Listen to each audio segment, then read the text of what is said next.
What is going on, YouTube? Welcome back to another live stream. Coming at you from North Texas. It's a blistery warm one today, about 100 degrees outside already. Well, already it's 2 o'clock, a little over 100 degrees. But it is nice and cool where I'm sitting, and I cannot wait for this flight. We're going to be taking off out of Mari School, SECU, and we're going to head down to Lima, Peru. Probably did not need to do that stupid fake American accent on Peru, but hey, I'm in the mood. Feeling that music every time that countdown music just cuts out. I wish it would keep going. It's just such a great song. Jeremy Harvey in chat, shout out to you, man. Thanks again. Really appreciate it. I was going to introduce the stream like this. This was a juicy view here, and then this guy decided to spawn in an all-yellow A320neo and ruined the shot. But you can see we've got our lATAM here. We've got a LAN next to us, a 319. I don't know who that is. He's got the proper engine, so look at the IEs. Guys, real quick, look at this juice view right here. Look at this. Is that not an awesome view? I mean, that 319 with the IEs, you got the beautiful window modeling here from the Fenix. Just absolutely in love with this sim.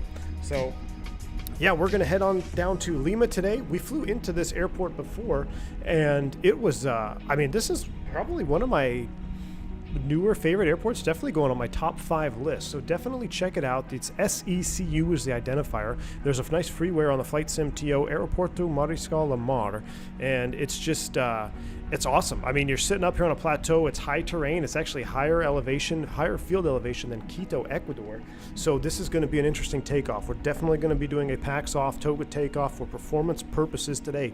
I know we do a lot of Toga takeoffs just for the fun of it, but we're really going to need it today because taking off around 8,300 feet field elevation, we got 100 and something people going down to Lima, but it should make for a good flight. And of course, we have the Throttletek Flightbox V3.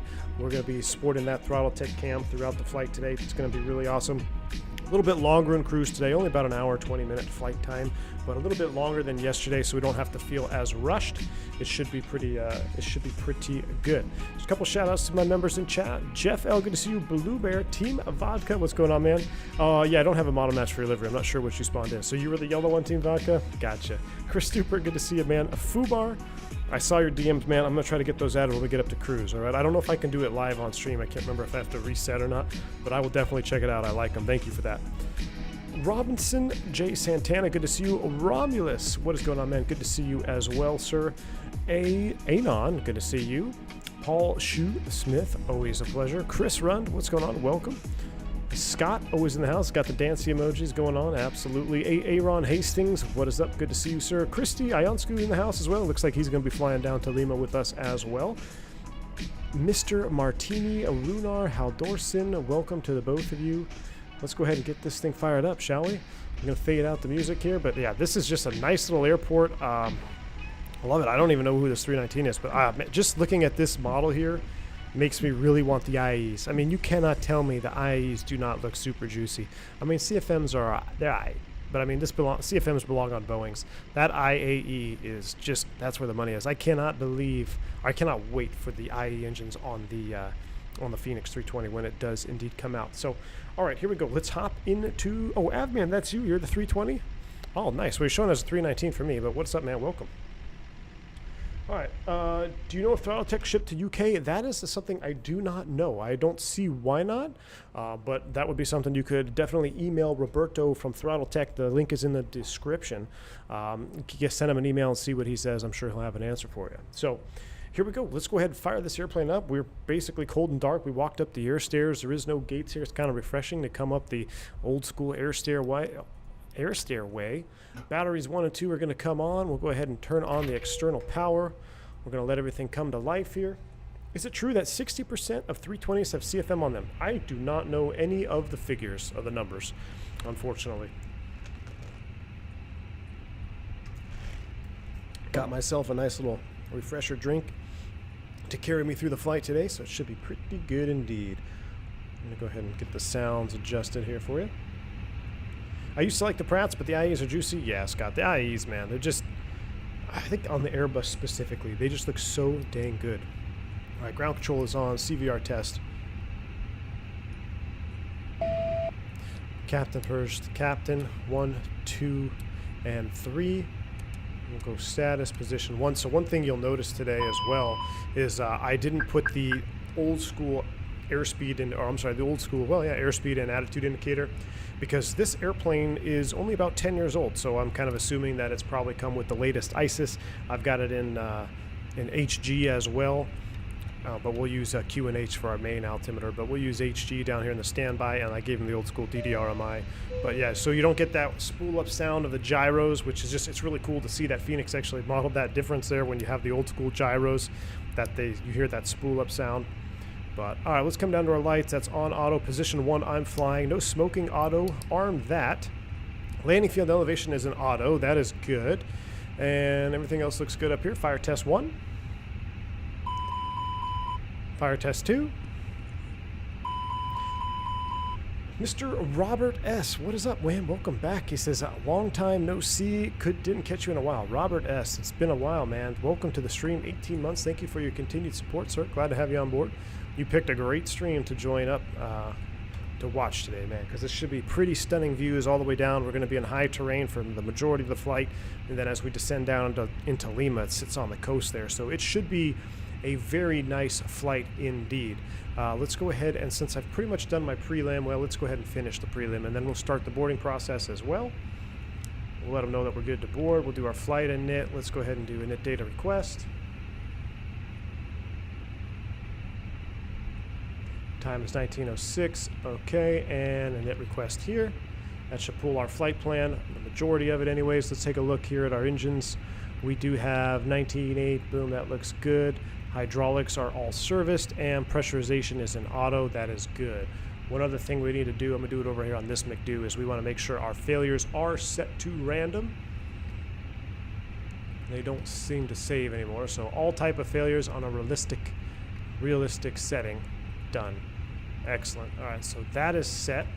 Let's go ahead and finish our flow here. Let's turn the floodlight off, we don't need that. And we'll keep the integral lightings on, and we'll get rid of this floodlight over here.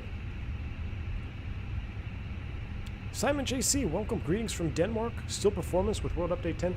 Simon, you know, it has been a little bit better, but I think that's because I'm in South America right now. When I was flying around in the U.S. with that World Update 10, we did that VA Friday stream when we were flying for V-Spirit. And my US was definitely more stuttery, and that would make sense because the world update was for the US. So I don't know where I'm flying at now, though. It seems to be pretty decent. But we got 38 minutes to push back. Let's go ahead and see if we can start the boarding process here. Let's take a look at our load. We got 123, 37, and 14.3 on the fuel. We'll do a real-time load, 21 minutes. They will start boarding right now.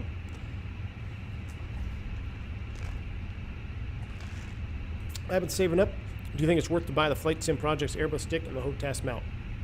Pilot, Arian, I think it would be a great purchase if you like flying the Airbus, man. It will just ask anybody in chat who has gone from different, I didn't mean to click that, who has gone from, you know, a different side stick, maybe a TCA stick or some type of SATEC stick, and then they've gone to the FlightSimProjects setup stick.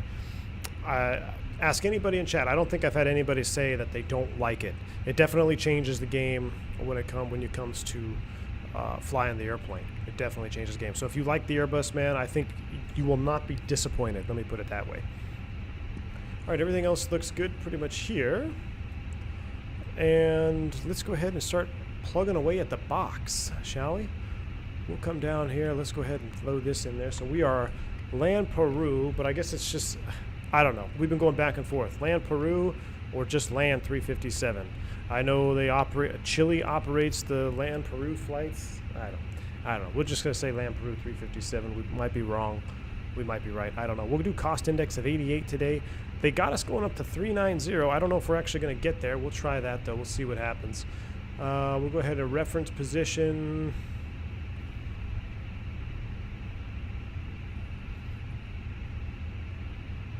Go ahead and line on ref. Confirm. And our departure, we're going to depart off runway 6 today. So well, I'll show you the chart here in a minute. Well, what did we say? We're going to be on the CUV 2. The CUV 2A doesn't draw right, but the CUV 2 looks right. Let's take a look at that one more time. So the departure procedure out of here is very important. because we have all that high terrain, like I said. No, I don't want to add alternate. Let me go back. SECU, starred charts. I have the VOR2 Alpha. Christy said that one doesn't draw right for you. Basically out and back. And then what is the other option we have for departing here? Because there's high terrain. You're basically going to fly out. We're going to come back around. The standard VOR2 has you go out a little bit further. I think we could probably do that one. That's 411, 9 miles from Couve. Start the right turn. I'm going to load up the 2 Alpha. We'll see what happens.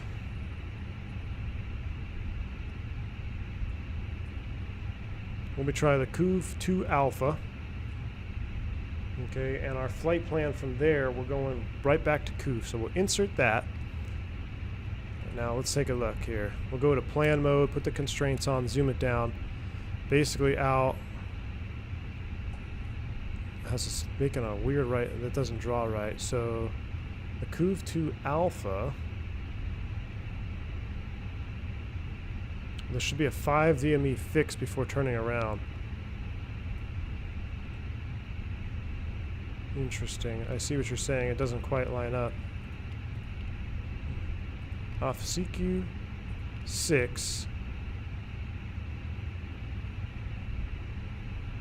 Runway 6. Couve 2 Alpha. What's the Couve 2 look like?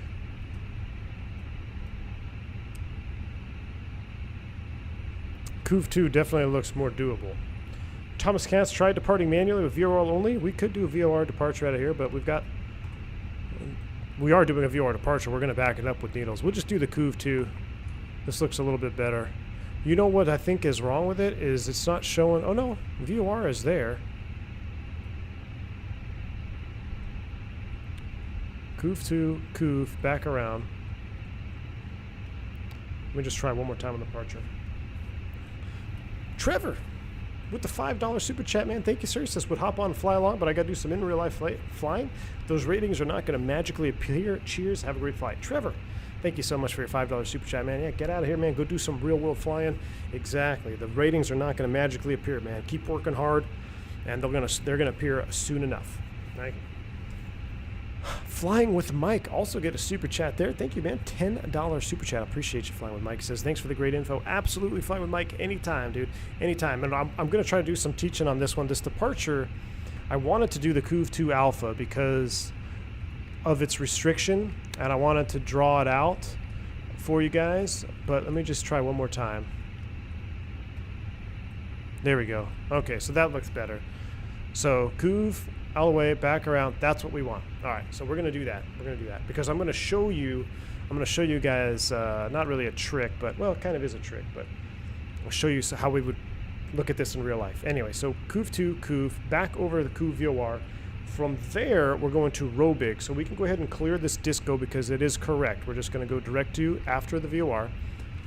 Banpa, Bobug, IROL or ILROL for the ILROL 4. Did we determine what runway we're going to be landing on in Lima? Let's do the ILS. Let's take a look at the runway. That's one thing we should look at. There's a couple different ones there. There might be something we have to look at here. Approach charts, ILS, Zulu 16. I'd like to land 16. If we can do it.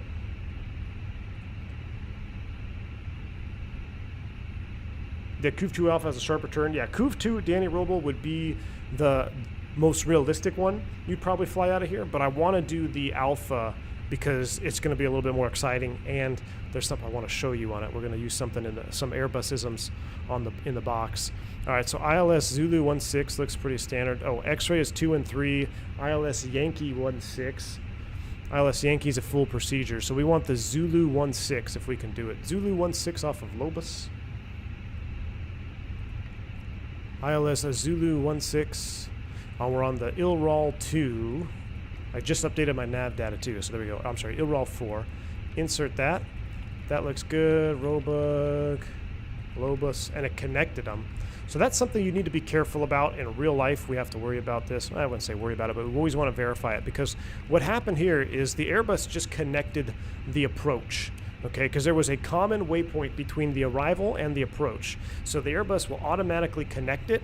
Technically speaking, at least in the US, unless you are cleared for the approach, you're not really supposed to fly that transition and start the turn. So if you're on the arrival, we'll typically leave that discontinuity in the box, and then on the arrival, air traffic control will say you're cleared for the ILS 16 approach. Then you can go ahead and just clear the disco and let the airplane fly it all the way around. But most of the time, when you hit the end of the arrival, the air traffic controller wants you to fly the heading or the specified track that's on the chart instead of just turning for the runway. Because remember, they may be coordinating traffic from all different angles as well, not just from your arrival. So you have to kind of be careful of that in real world about it automatically connecting. But because this looks fine and we don't have any ATC to worry about, we're going to keep it just like that. All right, as far as the secondary goes, this would be a serious discussion about a departure alternate and where we would come back to. Because I'm not familiar with the area, I'm just going to load in the departure, and we're going to come right back around ILS Zulu 24. That's fine. Perf data, skip over. 20 degrees outside. We don't want any wind help. And the QNH, if I hit B, is going to be 3024. Wow, that's a bit of a jump. 3024 set, and we'll just put 200 in the radio because I don't remember what it was. Secondary is set. RadNav, we're going to hard tune the CUV VOR because that's what our departure procedure is based out of, and we're going to come back to this box here in a little bit. Progress page, we'll just put in the departure airport, SECU. Perf data, arrow right, arrow right, arrow right. Everything looks good here. Beautiful. That's for approach 16. So we'll go back to the init B page. We'll stand by here. Our box is pretty much loaded. We're going to do some tweaking, though. Let's go ahead and catch up with some other stuff. Definitely high terrain, all quadrants. We'll have terrain on. I don't need it on just yet, though. It's still early for that. No ATC, though, so let's set our FCU altitude to 390. 390 is set, and we have 14.3 on board. It is balanced in the tanks, so at that point, let's get our fuel tank pumps on. Turn the seatbelt sign on. That's good. How are we looking on time? Off block at 45. We could leave at 35. At 25, we could start the APU. So we're ahead of schedule. Things are looking up there. Still boarding, and everything else looks good. 3024 is set on both sides. We'll put the VOR on over here as well. What the heck? Constraint mode on for the FO. All right. Before I get to modifying the box, let me answer that question because Ailerons Into the Wind had a good one. I read it there. Scrolling back in the chat, he said, may I kindly ask what is the average landing force of your airliner in Gs? What rate of Gs would you potentially be requested to have the aircraft inspected? So I wrote this down because I was actually talking to somebody or talking to a mechanic the other day. And let me go ahead and pull my notes out. And I posted this in the Discord a while back too. But I basically was trying to figure out what constitutes a hard landing. So in the Airbus, if you have what's an actual hard landing, the airplane will print out, at least for us anyway, a load 15 report. And I would imagine it's the same for any airline, maybe called something different, or there may be a different procedure. But if you have an actual hard landing, it will print out right here, and it's called a load 15 report. And basically, it has all the values and G loads and all excess speed rate and all this stuff. And when that happens, you have to notify maintenance that you had a hard landing. Now, for the hard landing to trigger, you need to have a touchdown of at least 14 feet per second or greater. That constitutes about 840 feet per minute landing. So you could have a minus 700 and it will not be a hard landing. You can have a minus 830 and it is still not considered a hard landing. You also need to have 2.86 G or greater on the airframe at touchdown, or a 2.6 G load at the center of gravity point on the airplane. So that can get into complex, like weight and or loading and lift coefficients and all that. But essentially, the CG, the center point, is 2.6 Gs or greater, or you have a 2.86 G. That's almost 3 Gs. That is a lot of impact for it to trigger a hard landing. So when that triggers, here's the catch though. Let's say you have an 845 feet per minute and 2.9 G landing. All maintenance has to do is come out and look at the airplane and make sure that it's fine. They'll just put the flaps down, bring them back up. Literally, it's just a walk around inspection. That's it. So it's not until you get into like the 1,000 feet per minute range that stuff actually they really start breaking things down. So that should give you a ballpark figure. I know we always try to look for butters when we touch down. We want the minus 50 or the minus 100. I'm telling you guys, the hardest landing you've ever felt as a passenger is probably not even close to 840 feet per minute. So that should just give you an idea. All right, I have witnessed in my career 2 landings in excess of 840 feet per minute. And they are not pretty. They are not pretty. And I would be lying if I said I was not one of those, but one of them really wasn't my fault. I mean, it was, but it wasn't. And it wasn't even 840. It was actually a glitch in the system. It was like a 740, but it's still printed out in a 321. But that's nevertheless, okay. An 840 is extreme. So exactly, Team Vodka. Is it in the red? No, you're good. Absolutely. Yeah, 2.86 G. It didn't expect it to be. Yeah, that's a lot of G load. So that's a lot. So when you get one of those, they probably look for the wheel impressions in the runway too. Yeah, Romulus, you're definitely going to be impacting. You're going to be putting some dents. You're going to be putting some dents in the floor. No doubt about it. All right, guys, let's go. I want to keep getting the chat, but I want to show you guys this departure here. We're going to look at something on this departure procedure. We're going to use some tools in the Airbus to aid us in situational awareness for this departure. So we're on the Kunka 2 Alpha departure. So looking at the departure procedure here, we're going to fly straight out. I'm going to see if I can make it bigger so we can actually read it here. Can I hide this? Yes, I can. All right, so initial climb. After takeoff, climb direct to the Ku VOR, cross at or above 9,800. Turn left to the 041 course to 5 miles from the VOR, then cross at or above 11.3. Or to cross it at or above 11.3, then a right turn towards the Ku VOR, and then you recross it at 15,000. So we have multiple altitudes that we have to cross here, even though there's only really 2 waypoints. Well, theoretically, there's only 1 waypoint. That's the Ku VOR. 9,800 initially, recrossed at 15,000. What we're going to do is we're going to add this into the box here. So my members that have been around the channel, you probably know what we're about to get into. This 5 DME at 11.3 is not an actual waypoint. And if we look at our McDo, and I'm sorry, we'll go to the flight plan page, we'll arrow down here so you can see. So this one actually drew it out. All right, so this one is smart. So this actually has D0451, which is that 041 course, 5 miles at or above 11,300. If that was not there, we could manually draw this as well. So we're going to go fix info. The reference fix is the Ku VOR. We can do a couple of things. We're not going to do this, but I'll just show you. We can do a 041 radial, and you can see that we are indeed right on that 041 course. You see this dashed blue line, and it's kind of hard to see because it's covered up by the green track. So we know that the airplane is in the right spot. We know everything. The airplane is projected to fly the correct course. And now if we wanted to do an extra drawing here, we could put a 5-mile radius around the Ku VOR as well. And now we look, and it's kind of hard to tell because it's right on that 5-mile line, but you see this dashed blue line? We literally just drew the departure procedure on the ND. Now, if this waypoint was not here in real life, all you have to do is hit this abeam point and it will insert that waypoint there for you, and you could put an altitude restriction on it and manually do it. So some departures you'll have this and there won't be a waypoint. It'll just say fly the 041 radial for 10 miles, then turn right. Well, if you don't have a waypoint there, you can actually draw with fixed info, or you could do the old school way of actually just putting it in text form. But I kind of like to visually look at things. So now I know, hey, boom, we're going out here on the 041. So what we're also going to do is we're going to have the FO back us up in RadNav. So I'm going to put hard tune Kuv on his side. I want the 041 course tuned in on his side.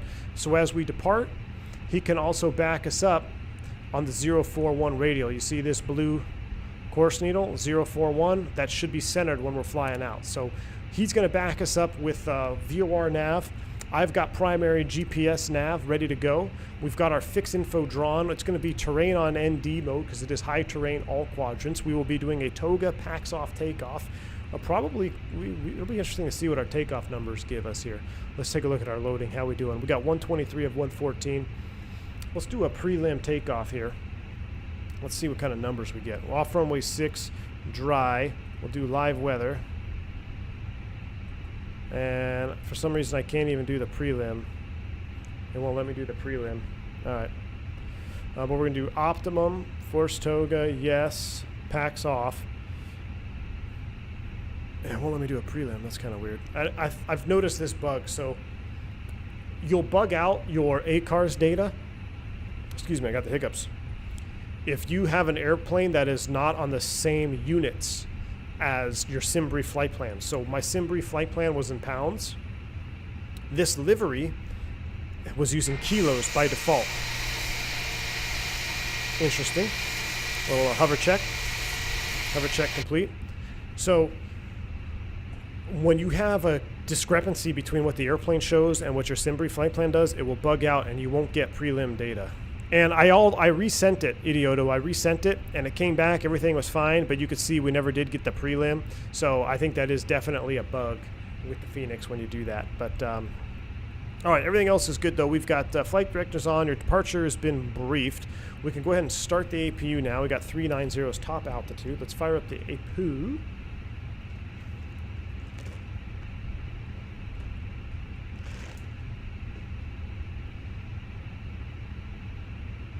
That's what they're saying for the Red Air MD-80. Yeah, in Miami, I did see that. So I got to watch the Blanco Lirio one. I haven't watched his take on it yet, but absolutely.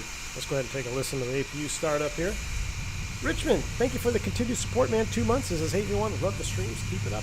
Richmond, thank you for your support, my friend. Glad you're enjoying the streams. Glad you're enjoying the content. Welcome aboard.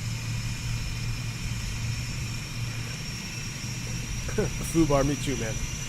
Airbus, that's the short field package, yeah.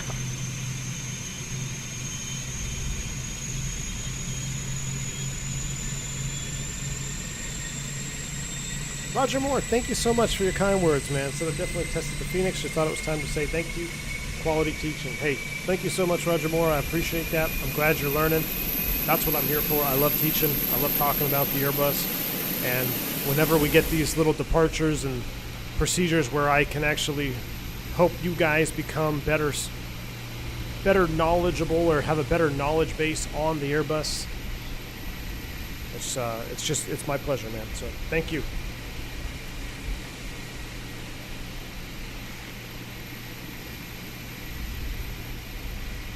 Sounds like our APU is on. Yes, it is. We'll go ahead and disconnect from ground power. Boarding is complete. Let's go ahead and sync the final. So 130, oh, well, that's not what we're going to use. Let's go ahead and see what speeds it gives us. All right, Toga required, flap 1. That's because of the terrain. Down 3, 116, 135, 135. So 116, 135, 135, flap 1, and we're down 0.3, no flex. That is set. A knit B page.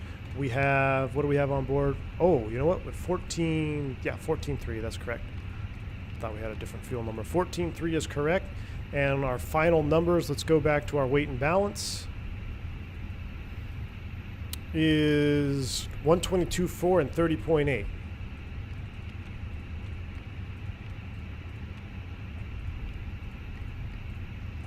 Set. And the B data should be set. Wojtek, 34 months, man. Goodness. Thank you for your continued support, Wojtek. You've been around a long time on the channel. I appreciate you, sir. 34 months, that's right up there with the top of them. I think that's pretty much almost a day one or a month one subscribe. Thank you for your continued support. It says the time is ticking. Glad to be here. Indeed. Thank you so much, Wojtek. Appreciate you, man. Let's go ahead and set 22.8. Excuse me. 122.8 for Unicom is set. And we're going to push at 35. Well, we can push a little bit early if we got everybody on board. Let's go ahead and start pulling some stuff. We'll go ahead and pull the chocks. Let's go ahead and close the cargo doors, aft stairs, Yeah, we'll close it all up. What the heck? Clear to disconnect up top. It's close enough to 3 minutes. APU bleed is coming on. See if we can hear the wind pick up, or the air.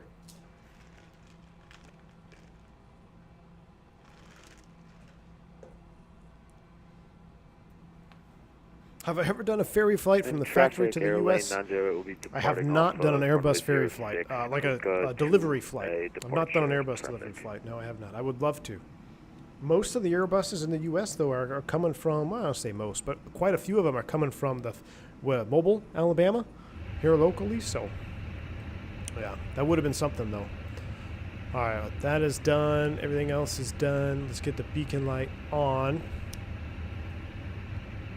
And we did everything in here, right? We'll go ahead and connect the tug. Yeah, we're pretty much ready to go. Where are we? We're land Peru 357. And we're going to just push straight back. So it's a pretty tight ramp here. We've already talked about the departure. You guys are good on that.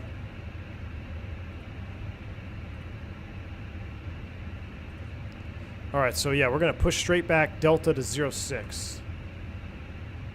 Minor cell traffic, land Peru 357. We're going to push straight back, taxi into 06 via Delta. All right. We might not be able to go straight back because we'll go over the whole short line. This is going to be an interesting push. I'm going to try my best. All right, let's get our cams online. Before start checklist, window storage / codes and arm, beacon is on, thrust levers. Idle. Parking brake is off. Transponder is on for now. For VATSA. Before start checklist is complete. All right, let's go ahead and start the pushback, but we're going to try to turn the airplane. I know I said straight back, but straight back won't really work. Let's go ahead and start straight. Start and turn. We're going to hit this truck, but there's not much we can do about it. I have been tugged into a catering truck. Very similar to that. We actually bent the wingtip fence in. Very similar to what you just saw at the window, which is interesting. That one we happened to clear, just barely. Might have hit it with the flap track fairing. We're going to push it at an angle here and block in Christie.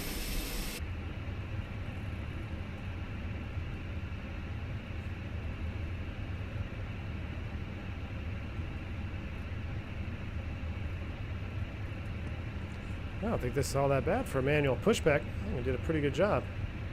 Not really all that straight, but it'll work out. Well, gee, thanks. Anytime, brother. All right, stop. Why are we not stopping? Stop. Okay. Push complete, Captain. Set brakes. Brakes are set. Clear to disconnect. Show me the pin out front. We're starting them up. Have a good day. Copy that. Show you the pin out front. Company Misagi. Probably our final load sheet. Indeed it do. So yeah, that is a bug that I found. So 123 plus 4. We got 4 non-revs on. That's good. They're headed down to Lima. Go see the llamas. Push is complete. Let's go ahead and spin them up, shall we? How are we? Oh yeah, we're definitely blocking. My bad. All right, are you guys ready? Let's go ahead and start engine numero 2. I'm sorry, 1. Enjoy the subpar startup sounds. You have failures on. I hope you blow an engine. Now, that's not very nice. Well, it's not very nice to get in front of me. I can't push. I'll get out. I'll get rolling on 1. We'll start 1 and we'll get rolling. No juice. I know, Fubar. So close. So close to being an awesome sound set. So close. That's all right. We'll do a single engine taxi. We'll get rolling. As soon as we get the avail light, we will get rolling here for engine 1, and then we'll single engine taxi out and start 2.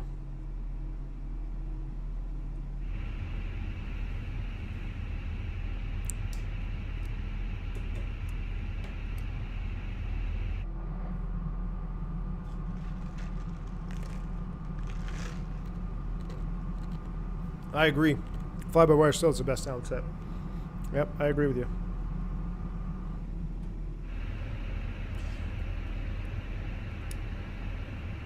Yellow electric pump is on. We'll leave the APU bleed on because we're going to start engine number 2 here in a minute. After start checklist. We'll get it on the roll. Let's go. Brakes released. Love doing that. Love doing that. Let's see if we can single engine taxi here.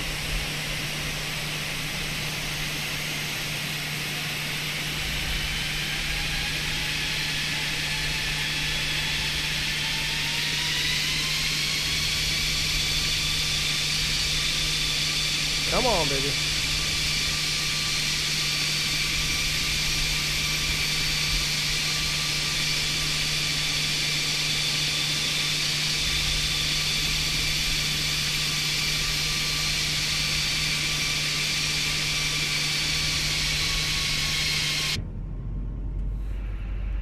Need a lot of thrust to get moving.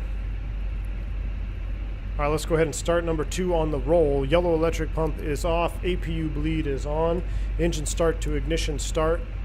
Turning 2.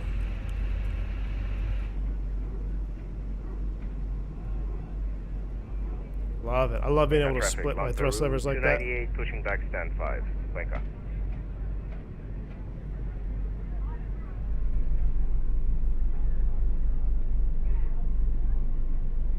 Not a bad airport at all for a freeware scenery.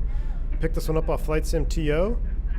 Really nice. I'm definitely adding this airport into my top 5. So if you want someplace different to fly, definitely got to check out this place. That guy's he's got his nose in the hangar. That sucks. All right, let's get back on center line so we don't take out any of these buildings here. How often do you get blocked at the gate? Oh man, it depends on the airport, Food Bar. It really depends at the airport. It happens probably more frequently than one would expect.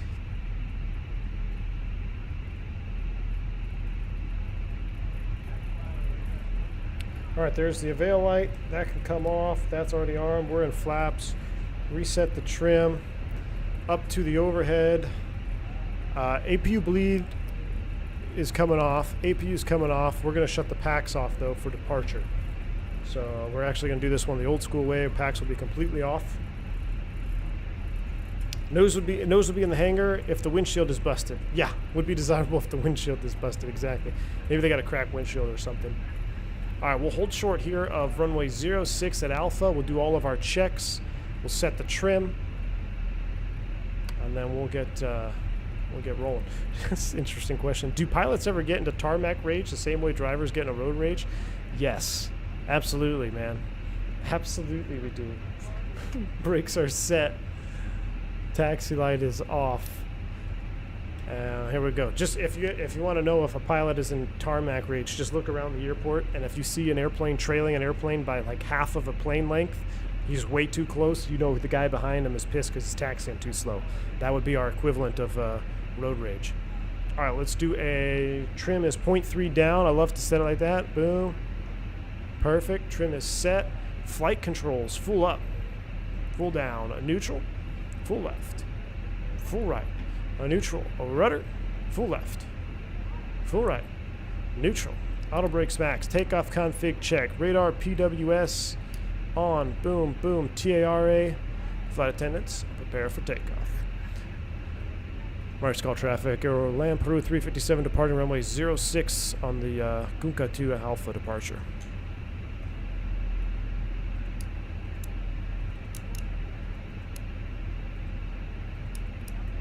All right, packs are coming off. Pack 1, pack 2. Here we go. Brakes released. Line them up, and let's get rolling. Now that would be a great short, hearing road rage or hearing rage in the cockpit.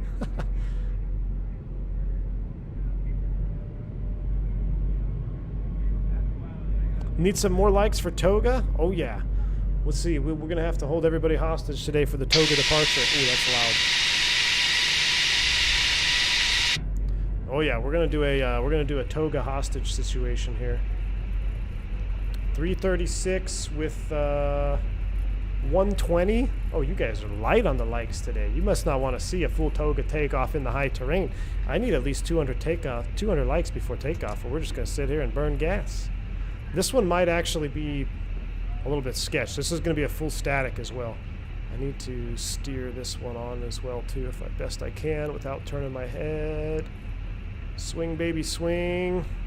Line up my view. Oh, that was pretty good without track IR. Ooh, that was a hard stop. Straighten out. I don't know why the nose gear got snubbed over there to the right. Let's see if we can straighten that out. In real life, that nose wheel would always straighten itself out. It never stops crooked like that. Traffic, Columbia 2112, taxi. There we go. Boom. All right, we are set.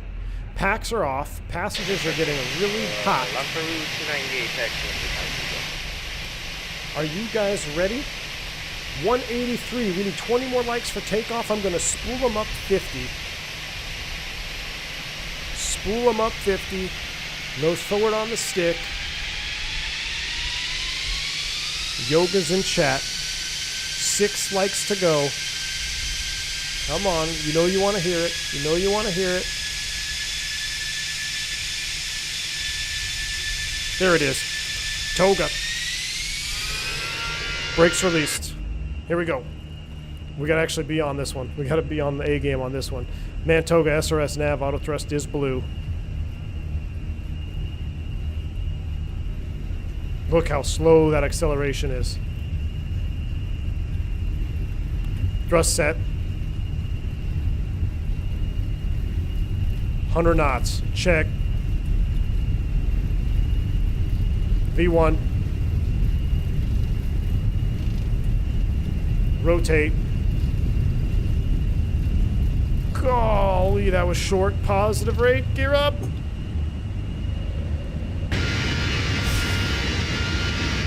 Oh my word. That one was short. That was short, folks. All right, we're man Toga. We're climbing. I got to minimize my other screen here so I can see.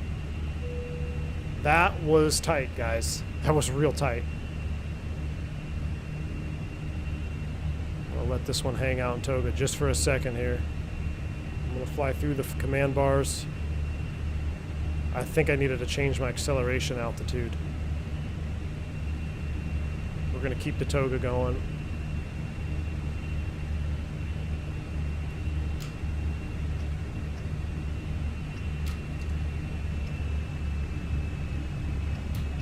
Thrust, climb, climb, auto thrust.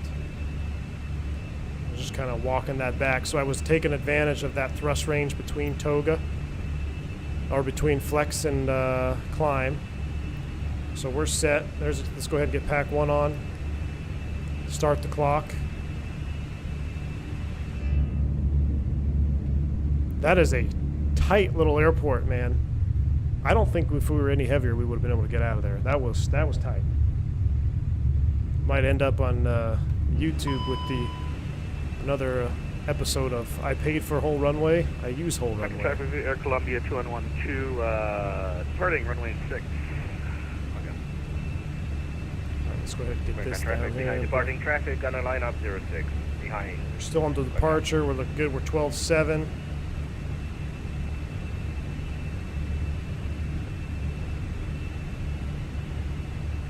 All right, here comes S speed. Let's go ahead and go flaps 0. After takeoff checklist, we'll disarm the speed brakes.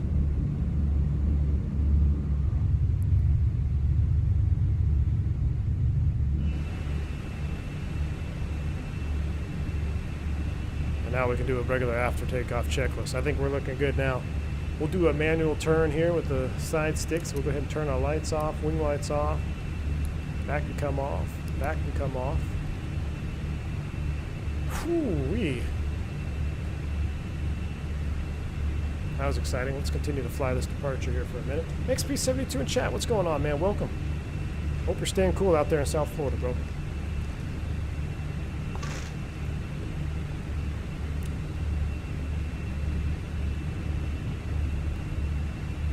There's a tight turn. Now we're going to go all the way back around, back to the VOR.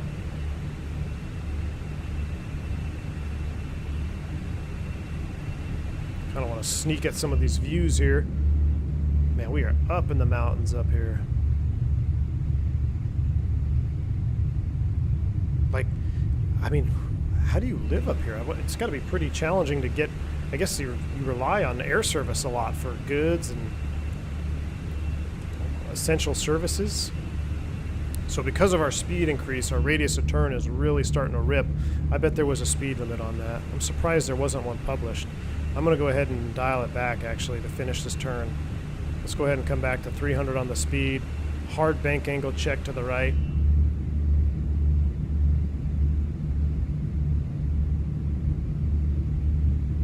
Kiwi Flyer flaps 2 or 3 would have been almost detrimental if an engine failed. So flaps 1 is your best case scenario when you have high terrain for second segment climb. And there was no obstacle directly off the end of the runway, so there's no reason to be in anything other than flaps 1 for that particular takeoff. But you do a flaps 3 takeoff out of there, you pop an engine, you might be going into the dirt, depending on some other conditions.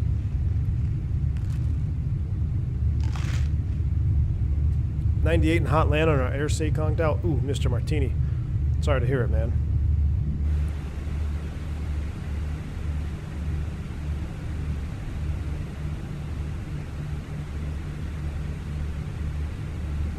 All right, there's standard. We'll go ahead and set standard. 1, 2, and 3. Peru 298, taking off runway 06, Bangkok.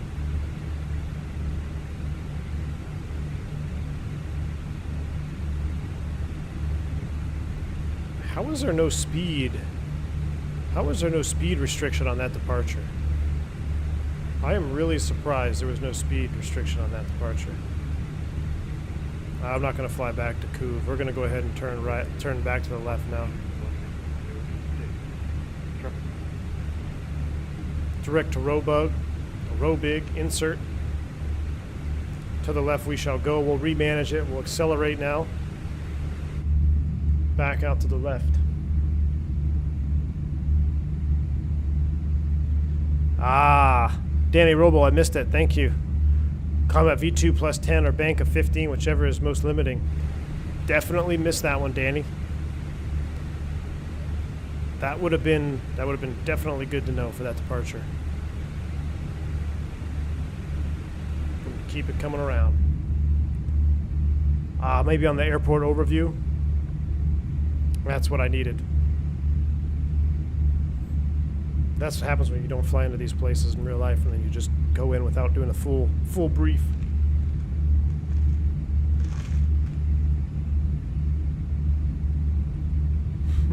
Jeff L missed a takeoff, never too late for a yoga. Absolutely, man. That was a full-blown yoga too. That was packs off all the way. Static. I mean, I think if we would have done a non-static, we might have been even closer to the end there.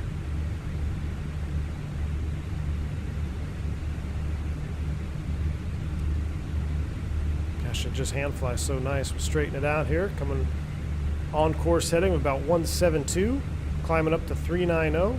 We're managed speed. We're going to accelerate to our cost index climb out speed of 337 knots. How can you get the ATIS printed out on the Airbus? Pilot, I don't believe you can. The printer does not work in the Fenix. In the fly-by-wire mod, it does work. All right, that's it. That's all she wrote. We're nice and stable now. Let's go ahead and select Autopilot 1. Which server are you using? Diego, thank you for the for the dono, man. Bank angle check right back at you. We are on VATSIM. We're on VATSIM, not on Microsoft servers. It's VATSIM. That's what you see is VATSIM traffic.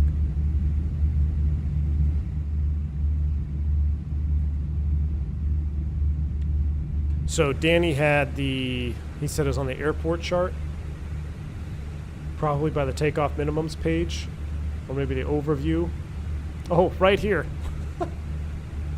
All right, so this is how you know that I am a fake pilot. Look, there's actually 2 of them. It's for noise abatement.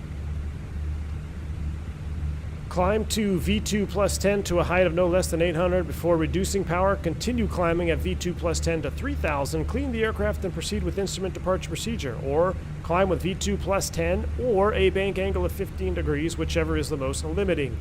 Note, this procedure does not apply to aircraft that meet the requirements of Stage 4 ICAO, which I do not believe that is us. So, uh-oh, are we doing that banking thing again? I thought I saw the airplane twitch. No, a little bit of turbulence coming over the mountains. So, Danny, thank you for that, man. If you guys do that departure, I hope you do that V2 plus 10 climb out. So, what happened there, and why I even said, well, what would make me even think there was a speed limit on that departure? So, looking at this chart, I'm very surprised it's not on here. I'm very surprised it's not on here. But I guess people who fly into there, I would imagine this is a special qualification airport anyway. But what happened to my? There it is. So, looking at this departure procedure, you see this radius of turn, or this turn. This, I guess the radius for this turn. At 330 knots or whatever our cost index climb speed was, there was no way we were going to be able to climb out and come all the way back around back to the VOR. If you notice our flight path, we kind of did this. We did this number right here. We did like a. Let me put a little green on here. We kind of went out here like this, and then we went wide. And then as we were trying to come back around, we're like, oh, we're already past the VOR. Let's just continue on our route out this direction. So that's because our ground speed was way too high. All right. If we had a lower ground speed or a V2 plus 10 climb out, we would have been able to maintain this radius. We might have gone a little bit wider than what's indicated, but I'm sure we would have been able to come back around here and then proceed outbound on the departure as we were supposed to do. So this is just like driving a car. If any of you guys do any racing games or just driving to work in your regular vehicle, you know if you come up to a 90-degree turn, what do you always do? You slow down. If you don't slow down, what happens? You're going to skid out. Your car is going to take longer to make the turn. Fubar making John Madden proud. Yes, sir. God, that guy's a legend, man. I miss that guy. But that's exactly what went wrong on that departure. So learn from my mistake. Take what I did wrong. And if you fly into this airport, which I highly recommend you do because it is, I think we're actually going to come back on one of these streams because flying that approach was just too awesome. But I want another shot at this departure procedure here, the proper way. But that's what not to do and what you're supposed to do here. Oh, I didn't know you can rotate this. This EFB is next level awesome.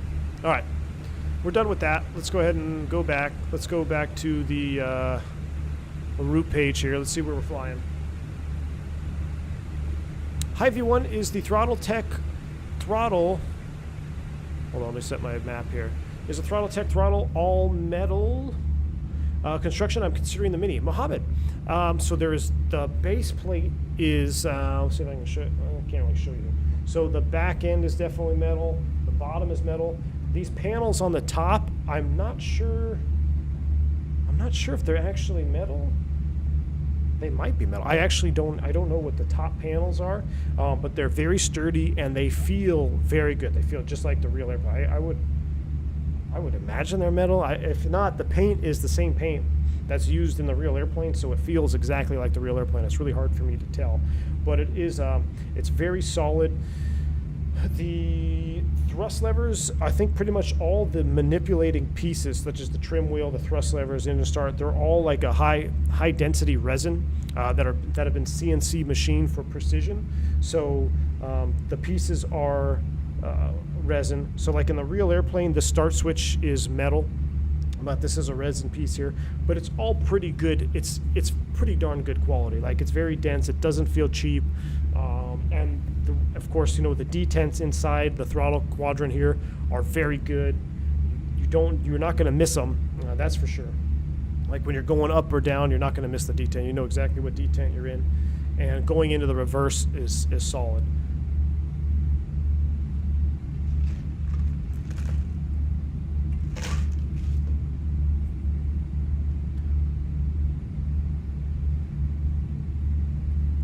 I hope that answers your question.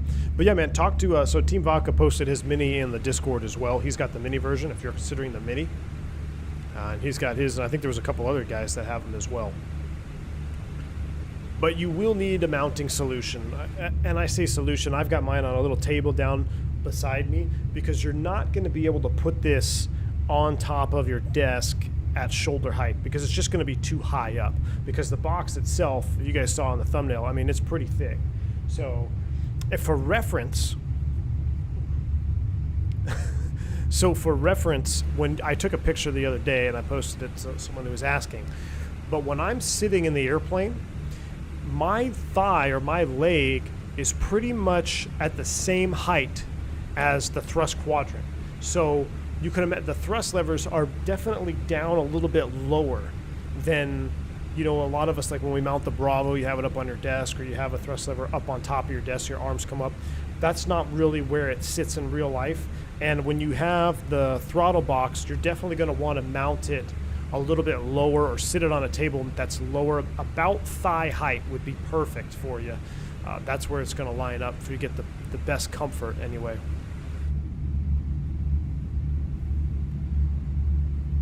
So am I the only one who followed the departure procedure on point? Yeah, exactly. I did not follow it, Christian. I did not follow it. You're the only one that did it correctly. But you were also the third one to depart, so I hope you did it correctly. Shaq Oatmeal, what's going on, man? He says 112 on the ramp today. Not sure if it's better to be inside or watching your stream. Oof, man. You got to stay cool out there, Shaq. Make sure you're drinking tons of water, man. 112 on the ramp is like 150 in feels, because I know what it's like. You're out there with jet blast, prop wash. It's rough, man. It's rough. I hope your flight training is progressing and doing well, Shaq. Welcome aboard. Jeremy Harvey says, hello, I'm composing music you've never heard before that's exclusive to the album as we speak. Jeremy, that is fantastic. I can't wait. Jeremy is going to put together all the countdown songs that we've done. He's done all those different musics for we did the Euro tour, we did the Concorde theme, Asia, this theme here, and he says he's adding some additional music that's exclusive to the album as we speak. So that's awesome, Jeremy. I will get a link to it and start putting it in the description for you. If you guys want to help support Jeremy for all the awesome music he has composed for this channel, definitely check him out. 62 in New Jersey. Oof. Super Dill, what's up, man? V1 greetings says, Captain, that you have flown a lot of airports. Which one do you hate flying into? Well, I hate Denver because I never know which runway I'm going to land on. I don't like.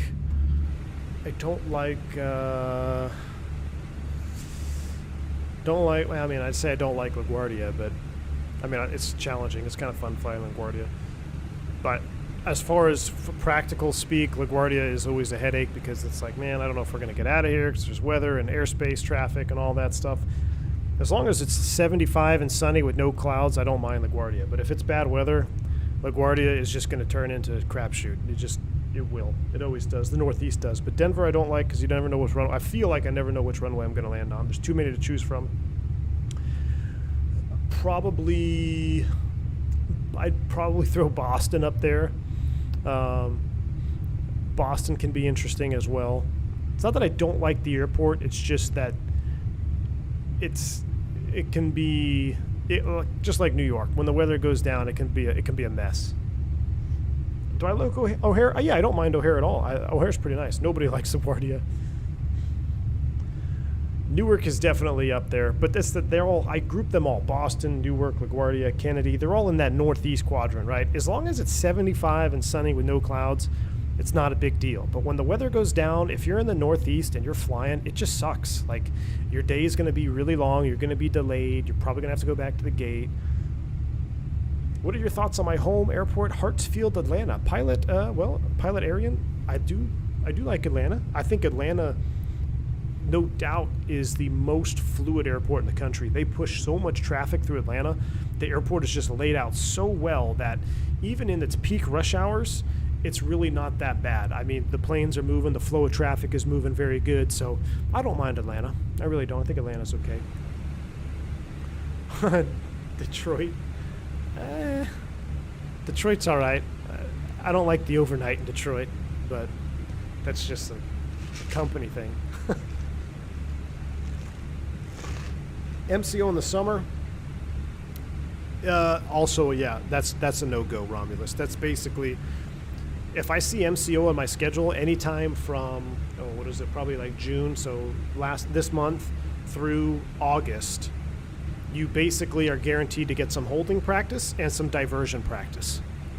That's all. That's when I see Orlando, I'm like, well, odds of us landing there are about 50%, because the way the weather blows up in South Florida, you're probably going to hold at least some point during the month if you have that on your schedule quite a bit. If you want reviews real-life airports, yeah. Oh, we can go on all day. Everyone wants to know about the airport. Oh, Miami. No, that's one I don't like as well.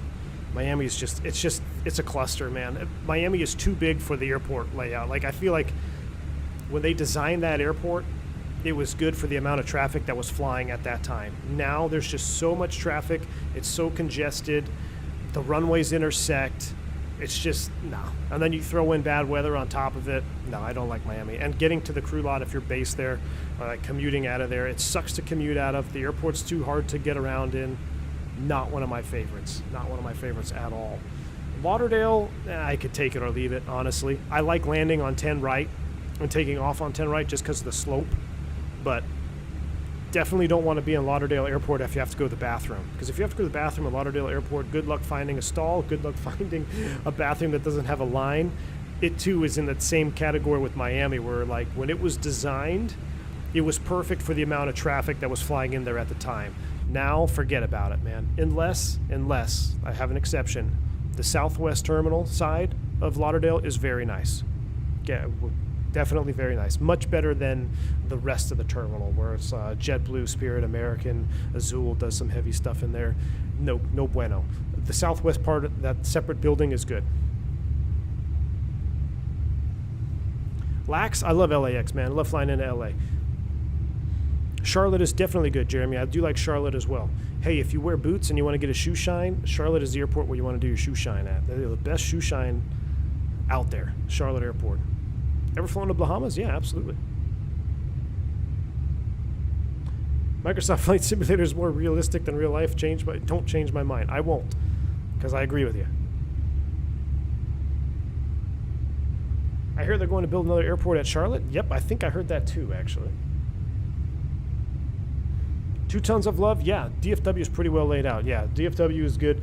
The problem I'm having with DFW lately is I feel like they are oversaturated with traffic as well, because even though the airport is laid out nicely, when the weather goes down, you can get routed into other sectors and other arrivals, but man, they reroute you way out of the way. I guess I'll put you guys back in the live cam there.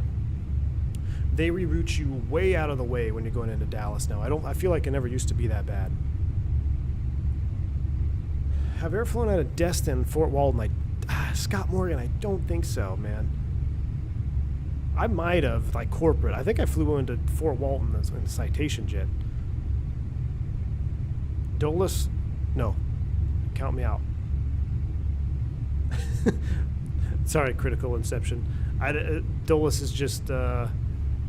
It's a meh. It just, when I see Dulles, it's like, that's a lot of work. Sao Paulo? I have never flown into Sao Paulo. I don't think I've ever flown into Sao Paulo. We are going to do it in the sim, though. Absolutely. As we start ready to come up through Brazil, oh yeah, it's going to start getting real nice, too, again. Phoenix Sky Harbor, love Phoenix Sky Harbor. Pittsburgh is good, except I got food poisoning in that airport one time. Salt Lake City is awesome, like Salt Lake City, Elena Zane. Absolutely, I do like Salt Lake City.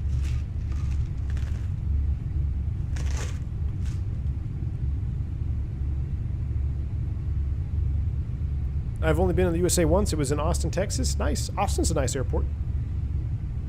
Greg, what's up, man? Says watching at work, making my day so much better. Well, welcome aboard, Greg. What airline do I fly for? I'm an Airbus captain at Southwest Airlines, Corey. Do I like Midway? It's been a long time since I've been to Midway, but yeah. I mean, the last time I was in there, Jeremy, was a 190 charter flight, so it's been a while since I've been into Midway. Have I ever flown across the pond into Europe? No, I've never flown into Europe across the pond. Vegas? Vegas is fun. I like flying into Vegas. It's fun going in and out of there. As far as the overnights, I've overnighted so much in Vegas. I'm kind of over, like, I mean, I just do local stuff if I can. Like, I don't go to the Strip or anything. I'm not a gambler anyway, so I can take or leave all the attraction stuff in Vegas. But as far as going in and out of the airport, I don't mind it.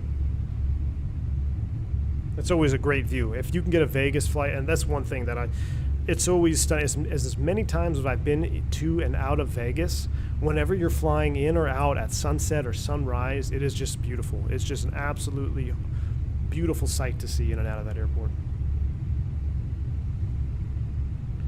Jeremy says the controllers in Cali leave you high and fast all the time. Yeah, that's just the standard, Jeremy. Just a standard. Blame it on Phantom 320. Fubar says, don't lie, you're a 737 pilot.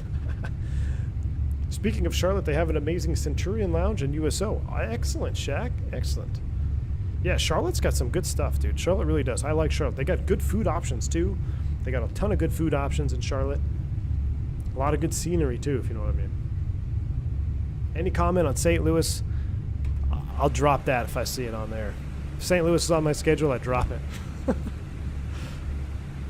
All right, we've leveled off at 390. We could continue with the airport questions. It's kind of fun, actually. All right, seatbelt sign is off, though. Let's go ahead and get the cockpit configured for our real-world cruising scenario, which I don't know why I put the seat down. So we need to, hold on, I need to get rid of you.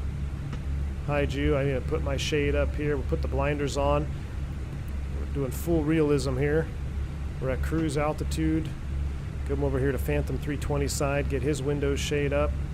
Put the window shade up over here. And we'll sit on the jump seat.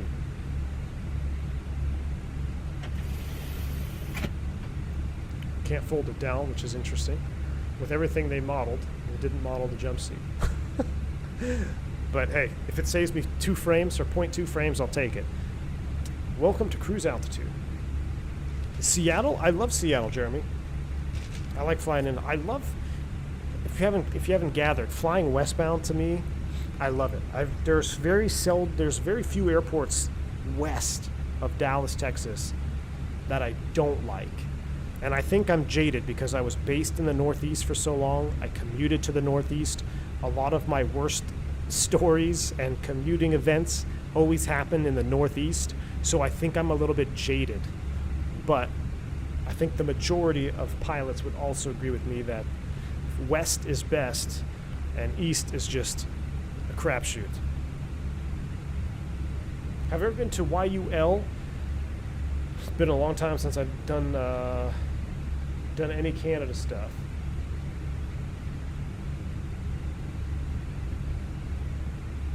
Been a long time since I've done any Canada stuff, but I'm pretty sure I have. Have I been to Grand Rapids? Not in recent memory.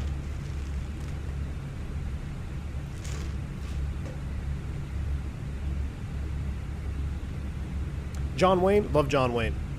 Best overnight, good food, fun airport. My best friend from grade school lives there. I meet up with him. MSP, good airport, good stuff, Rasmus. MSP is a great airport. I like it. I always have the best landings in MSP. I don't know why, but MSP, I don't care what the weather is, blowing snow and 40-mile-an-hour winds, I always have good landings in MSP. Milwaukee, yeah, Milwaukee's alright. It's kind of like, nah, it's clapped out. I've not been to Amsterdam, Danny, I have not. Describe LaGuardia in one word. La garbage. Indy's okay. Yeah, Chris Rund. Indy's a good airport. I like Indy. Very modern. Good stuff in Indy. Some good food options in Indy. Dulles, nope, don't like Dulles. SFO. SFO, I like it because it's SFO. You know, it is the Northern California big international airport. It's fun flying in over the water. You're flying into San Francisco, what's not to like? But it kind of starts to fall into that category that Miami has, where it's not easy. It's like if you're commuting in and out of SFO, you have to go so far that it can be difficult to get from terminal to terminal. It just, the passenger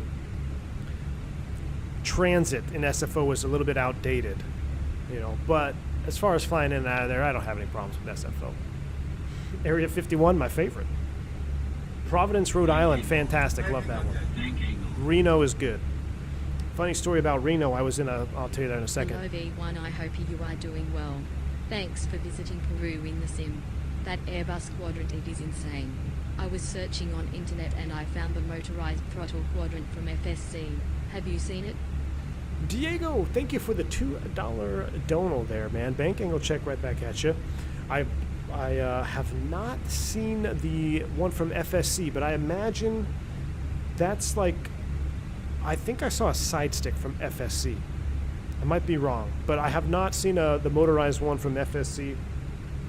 I don't even know. I think I looked. The only other one I looked at was like a Scalarchy one, I think. But yeah, no, I'm happy with the Throttletek for sure. And yeah, the trim is not motorized, but you know the trim only moves when the autopilot is on, and you really don't even see it move all that much, honestly. So it doesn't bother me at all. And it's not like an Boeing where the thrust levers move back and forth, so you don't have to worry about that. But I am very happy with it. I love the. I didn't think I would like it as a button feature for trim, but I actually really do. I really like the button feature for trim because it's very easy to bind in the sim to other aircraft, trim up, trim down. It's perfect. So it works great. I've actually been messing around with this. You guys might hate me, but I've actually been messing around with the MD-80. I've been setting up an MD-80 profile to fly with the Throttletek throttles, and it works fine. It works great. So I could not be happier with it. I honestly could not be happier with it. All right, so back to my Reno story. But thanks again for your $2 dono, Diego. So one time I was flying a Chieftain out of Reno, and the winds were, I don't know, it was blowing pretty good. There was some gusty winds, and there was some turbulence. And I started up, and I was flying freight, single pilot. I had like the nasal oxygen or whatever it is, because we had to go up over the mountains. It was one of the only routes that had an oxygen requirement. So I was taxiing out, and I believe it was on ground. They said, hey, hold for southwest, or something like that. And then, but southwest, I don't know, whatever it went, I ended up in front of southwest. No, is that right? Yeah, I ended up in front of southwest, so I'm taxiing out, switch over to tower, and because I'm in a piston, I got to do my run up, right? So I pull over to the side, I'm doing my run up, bum, bum, bum, and the controller comes on, and he's like, you know, he's going to give Southwest the go ahead. He's like, you know, Southwest, whatever, clear for takeoff. And Southwest comes on, and he's like, let's go ahead and let that our little buddy in the twin piston go in front of us, tell us how the rides are. I was just like, okay, interesting flex from the Southwest guy, but whatever. I'm an old piston freight dog. We're just the bottom of the totem pole. So Reno Tower's like, all right, amp flight, whatever, go ahead, clear for takeoff. So I take off, and I mean, I'm getting absolutely rocked in turbulence. Like, I mean, it's like, it is a bumpy, and of course I'm in a PA-31, so it's more dramatic for me than it would be in a Boeing. And then the tower controller asked me, so it's like, can you get a ride report on departure? And I am just getting rocked around. I just key up the mic. I'm like, smooth. So left that for Mr. Southwest, who made me go first. Told him it was smooth, so he'll take off, and hopefully he got rocked a little bit. But that was my Reno story. Honolulu, I've never flown into Honolulu personally. We already went over Newark. No, thank you. Nashville, awesome. PBI, as long as you're ready to wait for wheelchairs into PBI, Blue Mac, yeah, it's a good airport. But you're going to be there deplaning for about an extra 20 minutes because you have about 76 wheelchairs on the airplane. Have I landed on St. Thomas TIST? Yes, I have, Super Dill. Yes, I have. I have indeed. And in fact, so funny St. Thomas story. And we're going down the rabbit hole here when I pay attention to the airplane, but I think we're doing good. Let's change views. Should we change views? Give ourselves a wing view? Oh my goodness. Hold on, I gotta reset. What the hell happened to my views here? Why did my view reset? That sucks. What's up with that? Hold on, give me a second.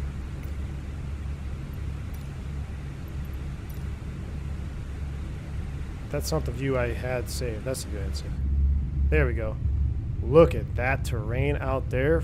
Goodness. Let's enjoy some of that. All right, so St. Thomas, while we're on it, let's see if we can get a little... What we got? Yeah. Give me a second.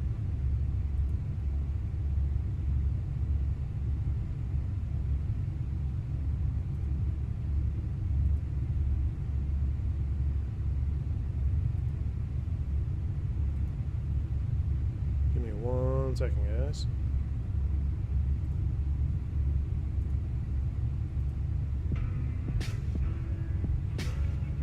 Hopefully that's not too loud. Turn the sim down a little bit more. So St. Thomas, I was flying in there. Oh man, this wasn't all that long ago. It was maybe a couple months ago, maybe 4 or 5 months ago. So we're flying into St. Thomas and everything is fine. Beautiful weather, nothing's wrong. I mean, nothing forecasted. Everything's looking good. And on the descent, there's a all of a sudden the controller comes on and is like, hey, I need you to turn left for spacing. You can expect delay vectors, blah blah. And we're like, what the heck's going on? Because we've been monitoring the weather, everything's been fine, and there happened to be like this one big thunderstorm, literally blew up right over the island, and was just like the winds had shifted. They were blowing like 38 knots, whatever the opposite direction the way we couldn't go would be a tailwind. So we're getting delayed vectors around, and it was us and another airline. Another guy in a 7-3. It was a United guy. So it was us and a United, and we're flying around. We're kind of both doing delay vectors, and the controller comes up. It's like, hey, you want to go in? You want to go in first, whatever? And I keep the mic, and I was like, no, let's go ahead and let United go first. So they get vectored on for the approach, and they ended up getting a wind shear about halfway down. They had to go around. So they executed go around. Now I'm sitting there like, ooh, well, I mean, I kind of felt bad, but I kind of didn't. I was like, well, I'm glad they went first. So we held a little bit longer. We had plenty of gas, and we had, I mean, all the islands were open. It was literally just St. Thomas that was socked in. So the storm blows through. We get cleared in. We land. Everything's fine. I'm sitting there at the gate. I'm up front, right? I'm just chilling. FO's doing his walk around. And I get a knock on the cockpit door, and lo and behold, guess who it is? It's the United crew that just had to do the go-around, and it's like, hey, how's it going, Captain? I'm like, oh, what's going on? You guys just coming in? He's like, yeah, you made us go in first. And I'm like, oh, shoot. I'm sorry about that, but, you guys did great. And they ended up wanting to jump seat back home. I guess they were done with their trip, and they were just going to deadhead, but they wanted to hop on us and head back, go back a little bit earlier. So it was just kind of funny that, kind of foot and mouth scenario there where they were actually coming up on the jump seat and I made them go first. I mean, they could have said no, but just worked out that way.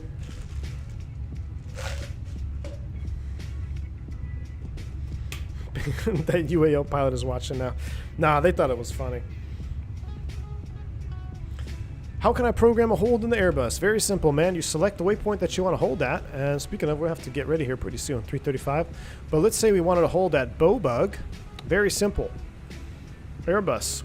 Left is lateral. The right side is vertical. So a hold is going to be a lateral revision, right? So if I want to hold at Bobug, I'm going to hit the left line select key.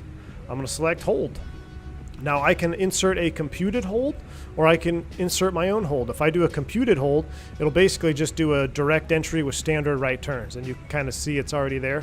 Now I obviously don't want it, so I'm going to delete it. Dude, my camera angles got all jacked up, so I'm going to go ahead and erase that hold. But very simple. 2 button presses just like that, and you can set up a hold. But everything was good. How we doing on fuel? We're 6.8. Let's do a systems check here. Wait, what? Well, that doesn't work right. Pressurization, electric, hydraulics, fuel. I'll have to do a little fuel transfer here in a minute. Everything looks good. So this is a bug that I just noticed. This happened with the TOLUS many years ago when it first released. Hopefully Phoenix can fix this. So the way this all push button is supposed to work, when you press the all key, it's supposed to bring up the engine page just like it did. Now it should bring up the bleed page next. And you see it toggles. It brings you back to, I guess, the cruise page before each one. So that's outdated. Now if I press and hold it, will it cycle? No, it doesn't. So And you can also press and hold this all key, and it will slowly cycle each page. So for some reason, it keeps going back to the cruise page, which is incorrect. But let's take a look at our livery outside, shall we? Oh, wow. Look at that terrain down there. Are you kidding me? Peyton, what's going on, man? How's it going? Glad I caught the stream. Welcome aboard, sir. It's going well.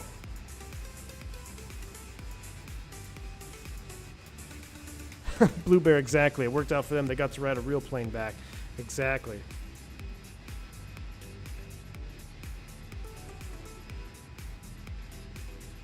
You ever flew overseas by any chance? What's your opinion on a home airport, Vienna, Austria? Never been to Austria, Unfound 23, unfortunately. I haven't been over there, but I'm sure it's great.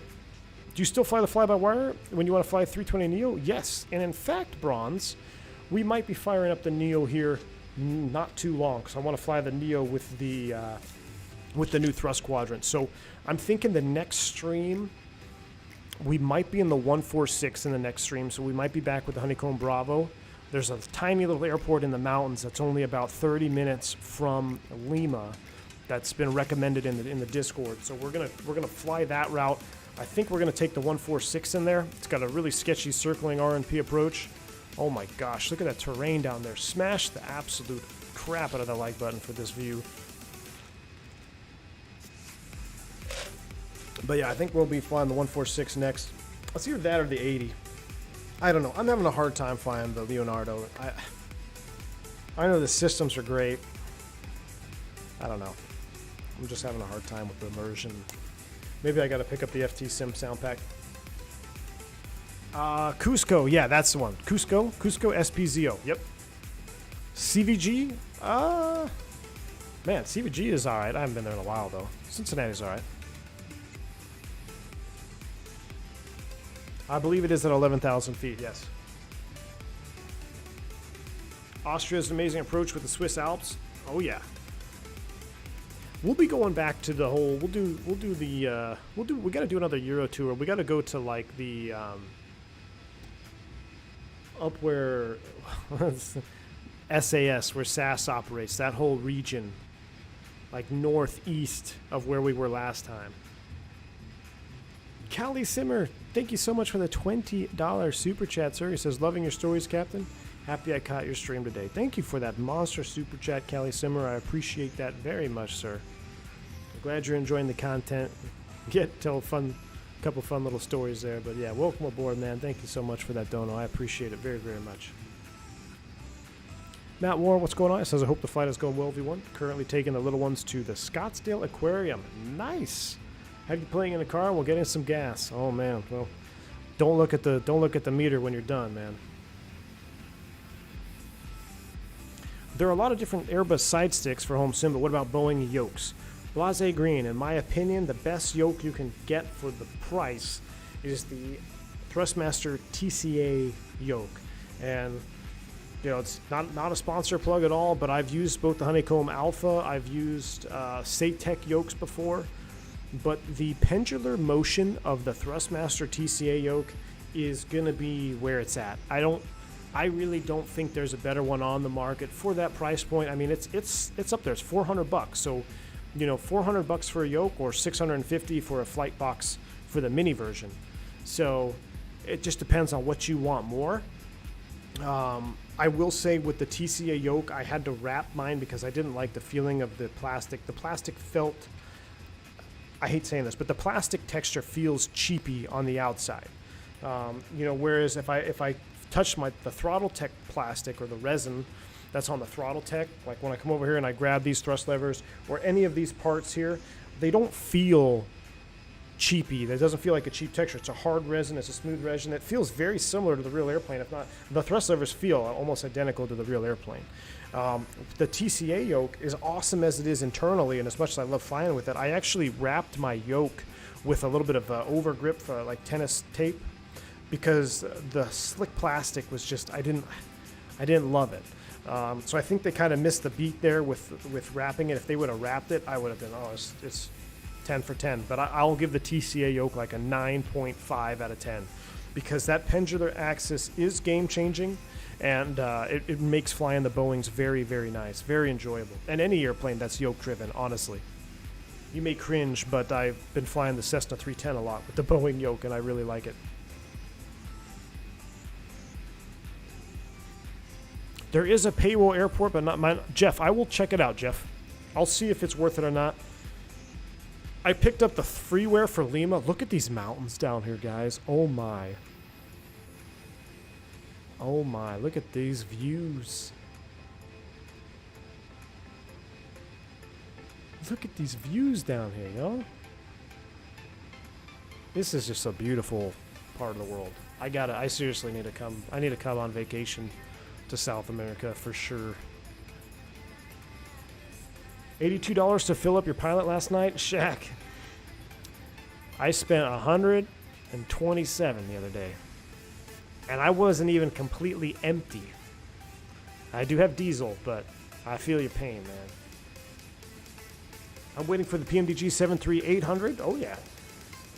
I'm probably going to pick up the 737-600 because I want to fly the short bus. I really wish they made a 500, but they're not making a 500, so the next best thing is the 600 for me, and I really hope they have a non-winglet mod because I'd love to fly just a straight 600.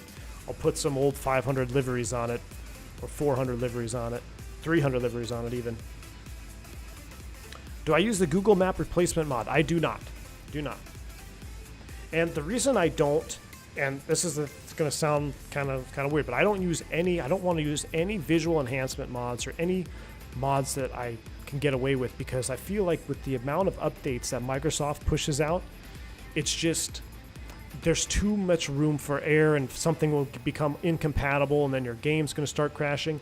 I think the best stability, oh my goodness, the best stability comes with a stock sim. And I mean, the sim is so good itself, you don't need it. You don't need any of these. I mean, just look at this. You don't need any mods, dude.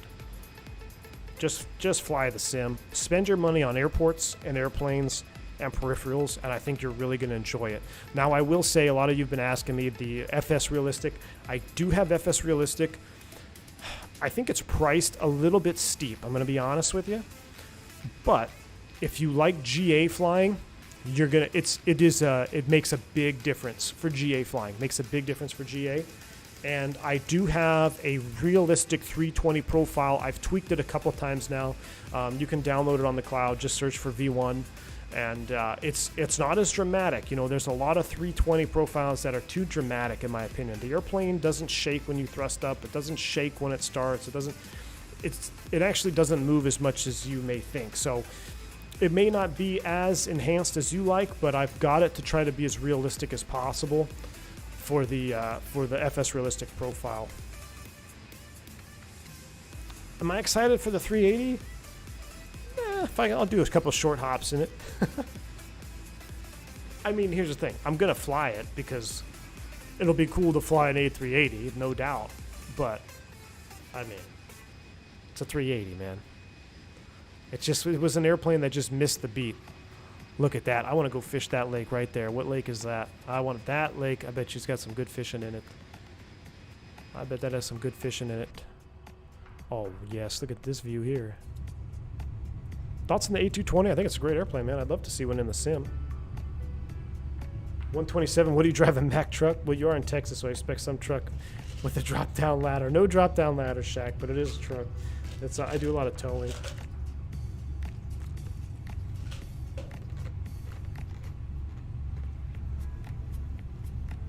El Alto is the 13,000-foot MSL, highest international airport in the world. Where's that one at, flying with Mike?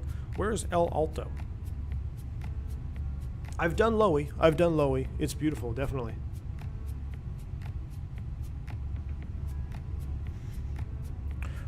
Procra, what's up, man? Welcome. I mean, that just looks straight up real right there. Yeah, Matt, I would be more excited for a 340. Man, I don't know if Tolless will bring it over to Microsoft. I think they're going to stick with the X-Plane game. I mean, I don't know. I have no information either way, but I am very much looking forward to flying the 340 again in X-Plane 12. Absolutely. They just released that massive update for it that made it compatible with X-Plane 12, a couple of new fuselage remodels, new textures. I like what they did with the audio panel and getting called ground. So you're going to be seeing some A340-600 flying here soon enough, guys. Soon enough, we will be in X-Plane 12. It's going to happen. Is that an airport down there? Is that an airport? That's a strip. What runway is that? We need to find that out. Where's my iPad? Oh, I can't bring it up because this thing is here. I need to find out what airport that is. We just flew over an airport that looked absolutely amazing. It's not on the list here, I don't think, unless it's SPJI. Where can I find your realistic Airbus profile? Super deal. If you log into FS Realistic or whatever, you log in, you start the sim. When you click on profile and go profile cloud and just search for V1, and you'll see my my profile there.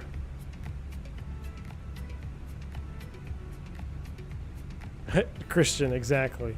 Bush flight, yeah. So we were just west of Trujillo. Pampas? Is there an airport in Pampas? Low Airways. I bet you it was this one. SPUC. It's at 10,300 feet. SPUC. We're going to have to come back and check that out. I'm pretty sure it was SPUC. That's got to be it, right? That's epic. That's absolutely epic. Look at this terrain. I cannot get over this. We need some juicies. We need some Kool-Aid. We need to split them up. We need Kool-Aid and we need juicies in chat because look at this. Look at this sim, guys. Just look at this sim.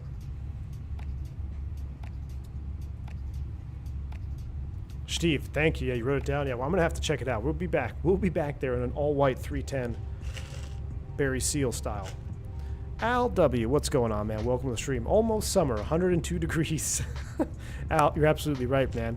This is like pre-summer for us, dude. It hadn't even warmed up yet. This is just the pre-game to the summer game. I haven't done any GA in South America yet, Peyton, but I think we're going to start. Oh, which reminds me. So this is the deal, guys. I'll keep you in the loop. So I do have Starlink up and running at the house now. I am so close to getting a second PC because I want to bring this PC back home, run a new streaming PC here at the office for like the big streams for the Airbus airline stuff. Now Starlink is okay, and I think I got to do some testing on it to see what kind of streaming capability I have. If I can just do some light streaming, even if the quality is not super awesome, I would still do it because I would love to do some GA flying. I don't know how, I mean, let's just take a quick poll here.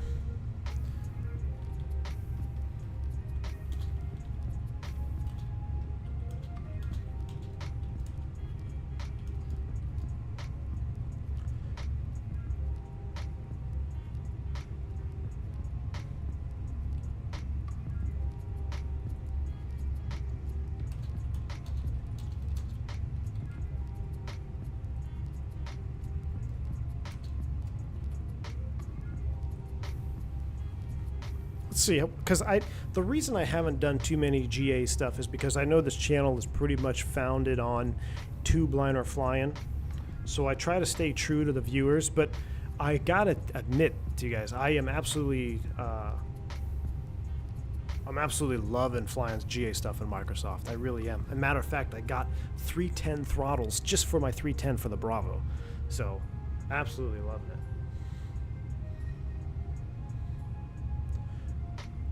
Just kind of curious to see what kind of audience would like to see some GA stuff. I'm not saying like we're going to stream GA every week, but just every now and then load up a 310. We'll do some low-level flying. We can do some basic VOR nav. There's not much to set up. We basically get in, we'll do a run-up, talk about constant speed props and turbochargers and superchargers, and then enjoy the scenery. I think we'll see 110 plus this summer. Al, absolutely. I think we will too. Danny Rubel says SPUC is a public airport, 10,300 feet elevation. Oh, 2 tons or less of that. Thanks, man. Doesn't have any charts on Navigraph. Perfect, Danny. We're going to start a GA VA called Barry Seal Aviation. Do yourself a favor. If you have not seen the movie American Made with Tom Cruise, the new one, there's an old one. Make sure you see the new one. It's called American Made, based on a true story. You need to see it tonight. You need to see it before we stream next, because it's hilarious. It's one of my favorite aviation movies, one of my favorite movies in general. Wow, is there really snow out here right now? Or is this just, that's interesting. I have a feeling it doesn't look like that. But that's funny.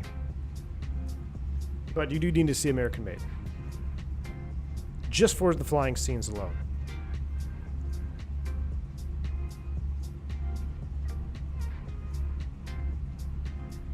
Yeah, exactly, Mr. Martini. You fly into some airports that you would never take jets into with the GA stuff. Fly the Kodiak. Man, I don't have it yet. I'm thinking about getting it.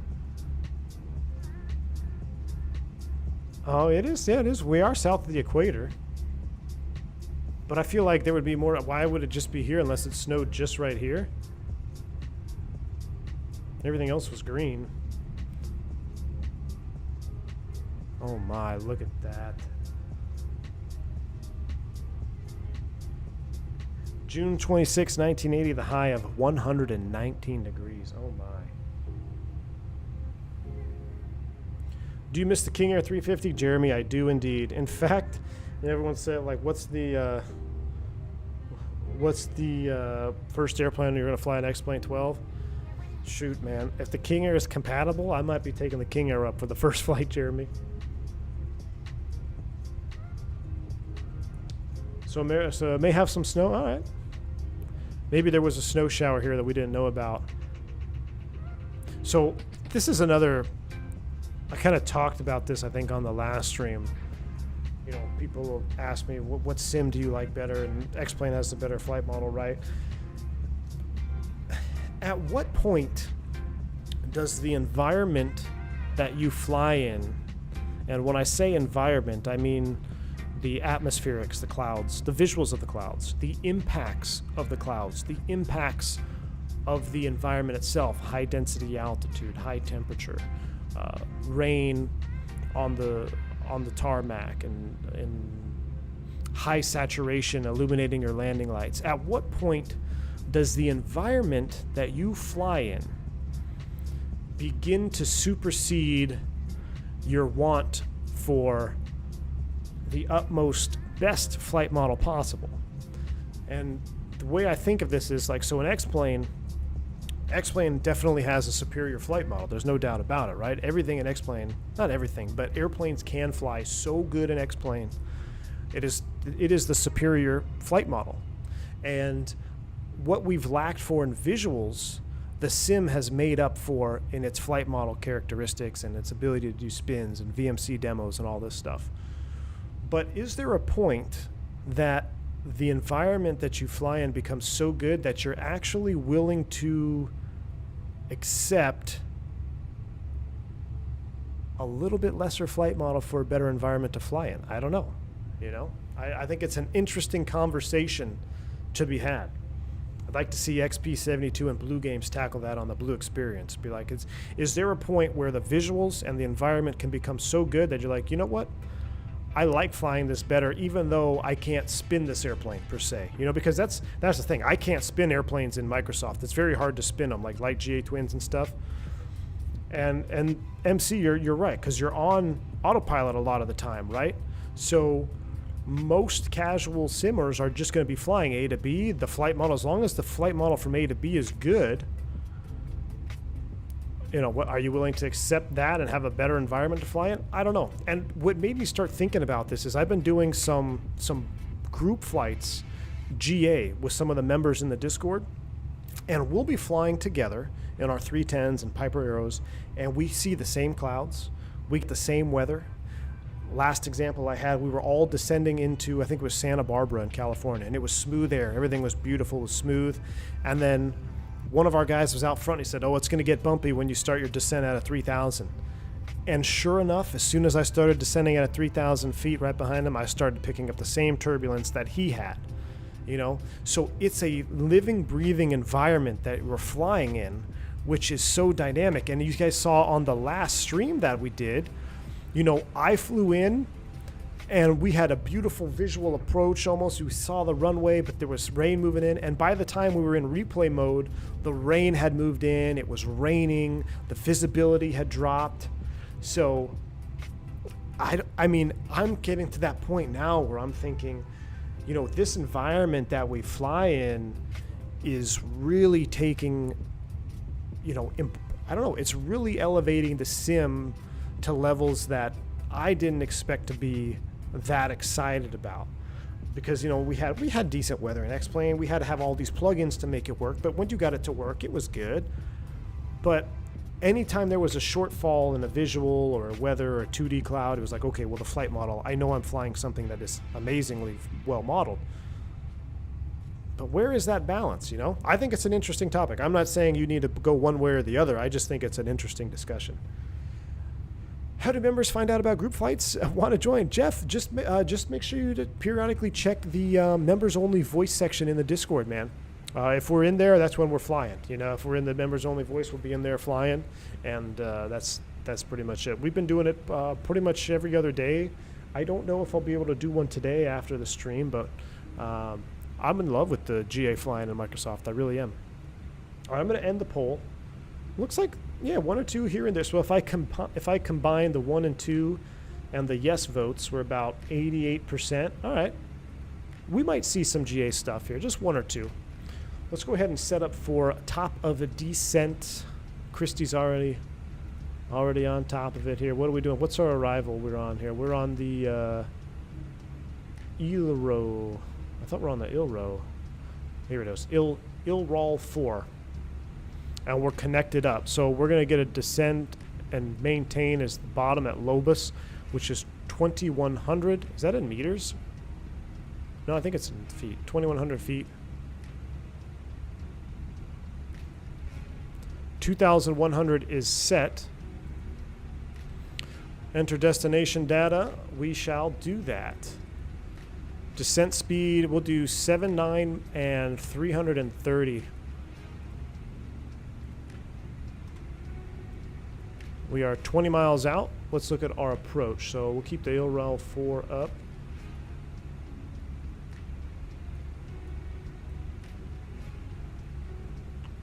Blue Mac, yeah, it is having the same weather. Aaron says, frankly, I don't know what real flight feels like in an airliner, and Microsoft Flight Simulator feels real enough for me. And Aaron, you bring up that's kind of the point I'm trying to make. You know, it's like, how many of you guys are actually going in your sims and going to be putting your GA airplane into a spin or doing a VMC demo? Now, I'm saying some of you probably will, but I would say the majority of people are just going to fly A to B. And if you're an airline person, how many of you are going to go up and do stalls and steep turns and try to give yourself an actual check ride? Probably not very many of you. So I just think it's an interesting discussion when you look at it. Like, the environment is so important. It's something that I think we've got accustomed to overlooking in X-Plane 11 because we've been blinded by the flight model.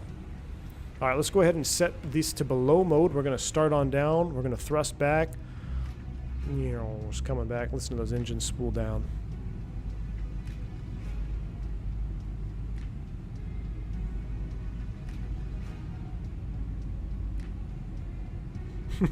Anon, you bring up a good point. It says, for non-pilots to talk a flight model and study level aircraft is pointless.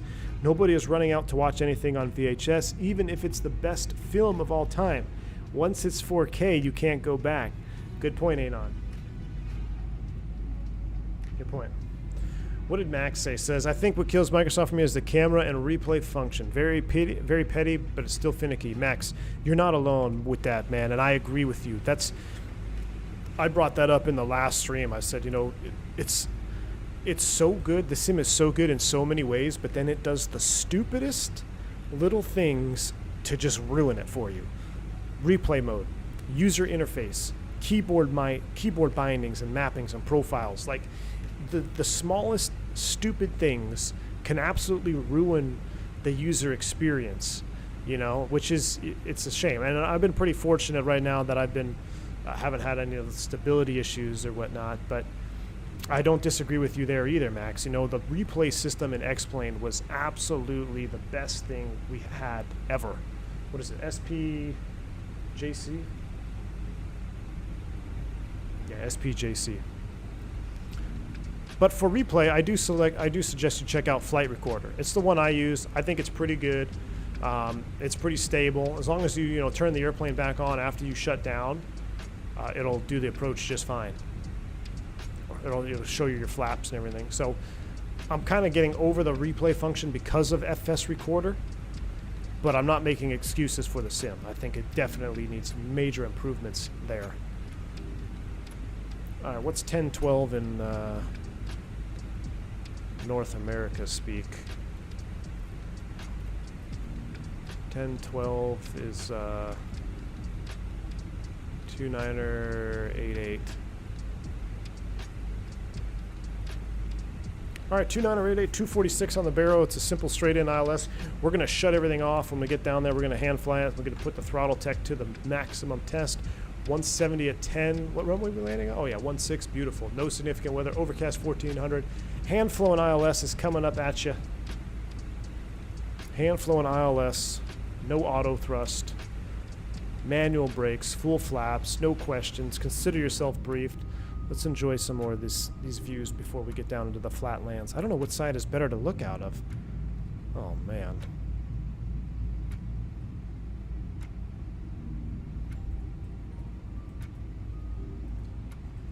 I miss getting bleed airs from the Toga flyby. I know. I miss it too.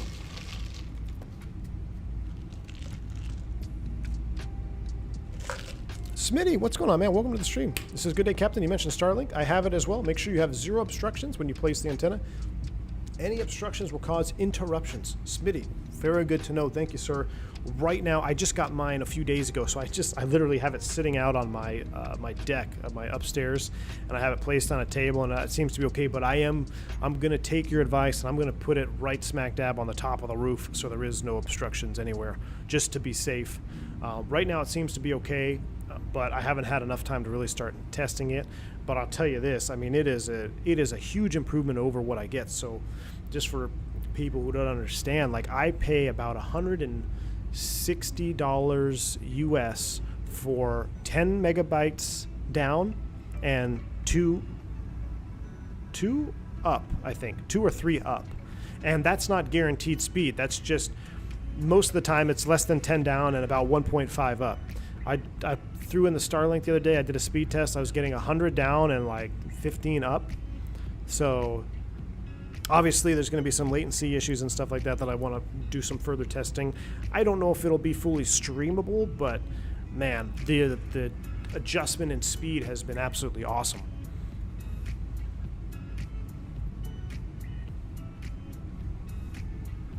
What factors do you consider when selecting your descent speeds during transition?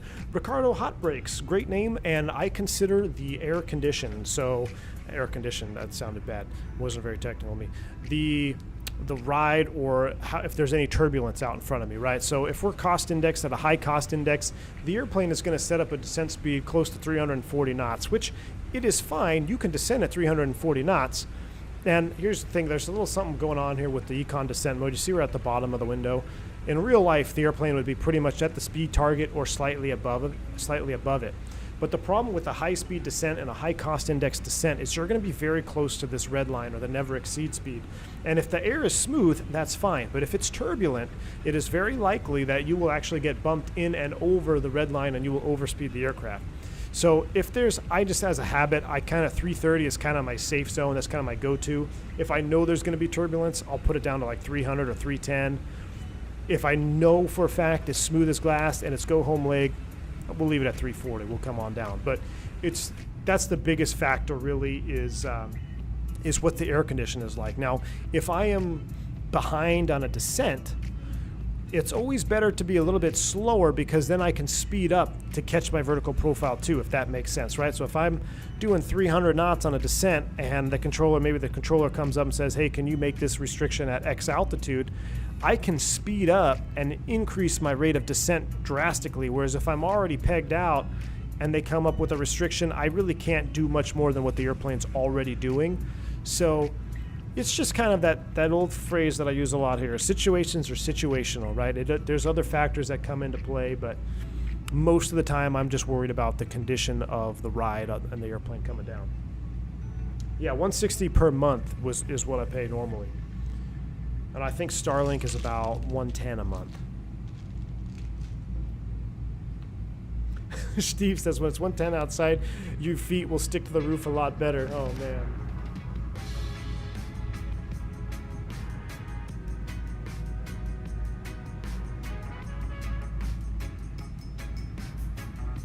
Starlink speeds are better than fiber to the home. I don't think they're better than fiber. I had fiber at my last house, and I had gigabit internet down and up, and it was $88 a month. So, just depends. It just depends on that one, Diego. It really does. All right, we're making our way down. We're looking good here. Look at this terrain.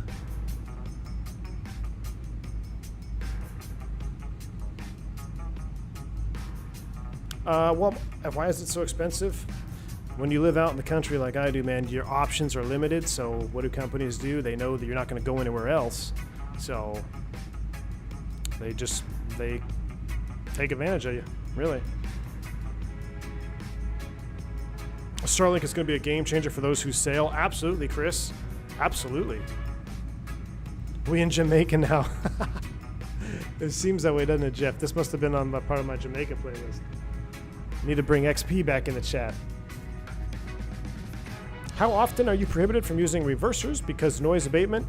And are you only allowed to use auto reverse? Matt, very rare do I see an actual restriction for reverse noise.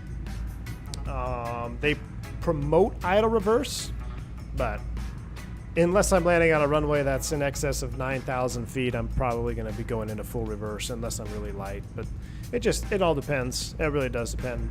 Very rarely do I see, at least in North America, any restrictions for noise for reverse thrust. Now, departure is a different situation, but for reverse thrust, nah, it doesn't really come up all that much. Key 6, exactly. Price of living in the sticks, man. Can the A320 fly transatlantic? Yes, it sure can. What happens if you can't make a constraint? Well, if you got your speed brakes out, the autopilot off, and you're sped up all the way and you still can't make it, you just got to tell ATC, hey, we can't make that. Sorry, what do you want first, the speed or the altitude? When you fly in real life, would you say you do more run-on takeoffs or line up and wait and take off? Oh, man, that's a hard one to answer. 50-50. 50-50. I like to just keep it rolling. I think that's kind of the corporate pilot in me. I like to roll on and just go. I'd always felt, at least to me, when I was flying corporate and I had my boss, right? You're literally flying your boss in the back. I always wanted to make him feel like he didn't have to wait for anybody, right? So, I just want to roll onto the runway and go. Never wanted to stop if I could help it. Like, if I saw somebody taking off, I'd slow my taxi down so I could still keep rolling and get all the way there and roll onto the runway and go and not stop. Just one smooth transition. I've kind of kept that. But a lot of times, you do have to stop, and just depends on traffic. High traffic times, you're going to get lineup and waits very frequently. Seems like I always get rolling takeoffs. Oh, yeah. Especially on go-home leg, man. Shoot, we're at 50% thrust before the airplane's even turned on go-home day. When I get the TCA Boeing edition, I'm probably just going to get the yoke itself because I already have the Airbus edition. I do not want the Boeing throttle Quadrant. There you go, man.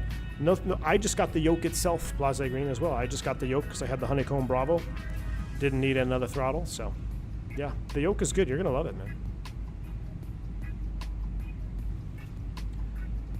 Did you fly anyone famous? I've flown a few. I've flown a few guys that you would probably recognize, absolutely. All right, how are we looking here? We got 10,000 feet, 250 knots at Kalar. Man, this is nice. There we go, starting to come into Lima. Let's go GoPro cam. Oh, wow. We'll let this song finish. I gotta get flight recorder ready, and then as soon as we see the runway, we'll shut it all off. This is probably my last stream this week, at least for airliner stuff. I might do a GA flight. If you're a member, consider popping into the members only section of the Discord if you see us down there. I'd like to do some GA flying in the Discord. I stream on Discord too sometimes. So like either testing for streams or just messing around with some GA stuff. I'll be in the Discord doing that, so feel free to join. But this is pretty much my Friday because, well, not really. I'm going to be doing some real work tomorrow. But I don't know when we will be back. So like I do on every real world trip, if I have a 4-day trip, 3-day trip, doesn't matter, the last leg or at least one of the legs, I always like to shut everything off. Shut off the automation, shut off the autopilot, shut off the flight directors, turn off the auto thrust, throw on the bird, and just hand fly that puppy down and keep your skills sharp. Because piloting, believe it or not, you know, it is a skill, it is a motor skill. So if you don't use it, you will lose it. And that day I pick up an aircraft that has no functioning auto thrust, I want to make sure I'm confident in my ability. So it's very good to hand fly when you get a chance.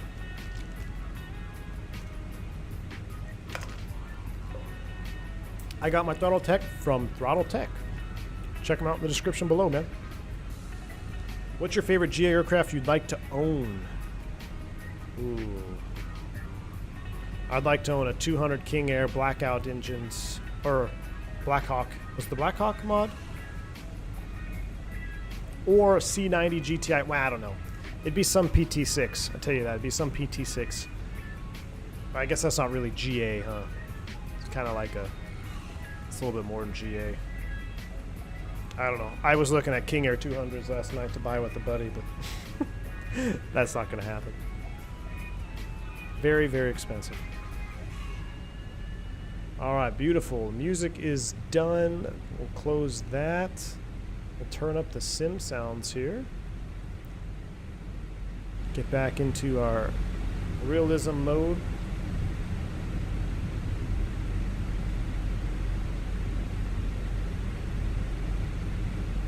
No citation 10. Nah, I don't want a citation, man. Too slow. Well, 10 is fast, though. I know that. But now, if I had to buy a jet, Sovereign. Well, it's a citation. Probably a Sovereign. I think they look cool. Or no, scratch that. Falcon 7 or a 9. I mean, it depends on how, you know. What are we talking here? Like unlimited funds? Yeah, give me a 9X, man. Tri-Holer, Falcon Jet, absolutely. Lancer Revolution PT6, yeah? Exactly, 2 tons. King Air is on my post-Powerball Lotto win list, exactly. I was actually thinking, like, hey, what if we rented or chartered out a King Air 200 Phantom 320? Because we both flew the King Air. We could charter a King Air for a FS Expo and fly people from Dallas to Houston. I'm pretty sure there is a lot of legalities in that would have to be covered, and it would just not be legit, or it would not be. Can't think of the word I'm looking for, but it would not happen. But it's cool to think about. All right, we're 11.9. We got to cross a Voodum at or above 4, 230 knots. Let's go ahead and activate. Well, before we do that, we're getting ready to go through 10. Let's go ahead and select speed. I'm going to dial you back to 230 right now. I'm going to come down here. We're going to activate and confirm the approach phase. We're going to turn on the seatbelt sign. And since we're going through 10, we don't have ATC on. Let's go ahead and get the lights on anyway. That is set. Let's get the throttle cam up. Stick cam, side stick cam. What about a 401 or 402? That would be fun too. When you fly with no automation, do you fly all phases of flight? No, Jeremy, no. Just the approach and landing. Just the approach and landing.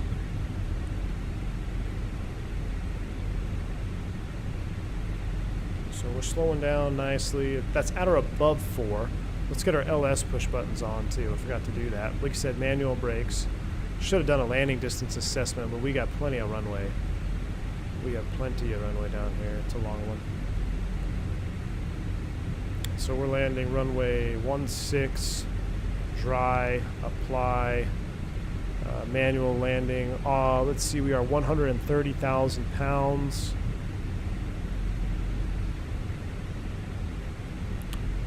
Look at that. Flap full, auto thrust off, manual landing, max reverse. Look at that. We got 6,200 feet, 7,100 with an additive. We've got 11,500 available. Altimeters are 2988. We'll set you once. That is 1012. Or 2988 as well here.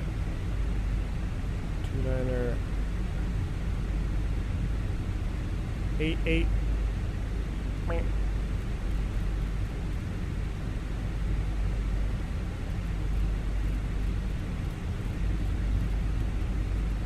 Alright, 2988 is set 3 times, we're at 10, activate, confirm, 230 knots, let's go ahead and maintain 230, we're looking good.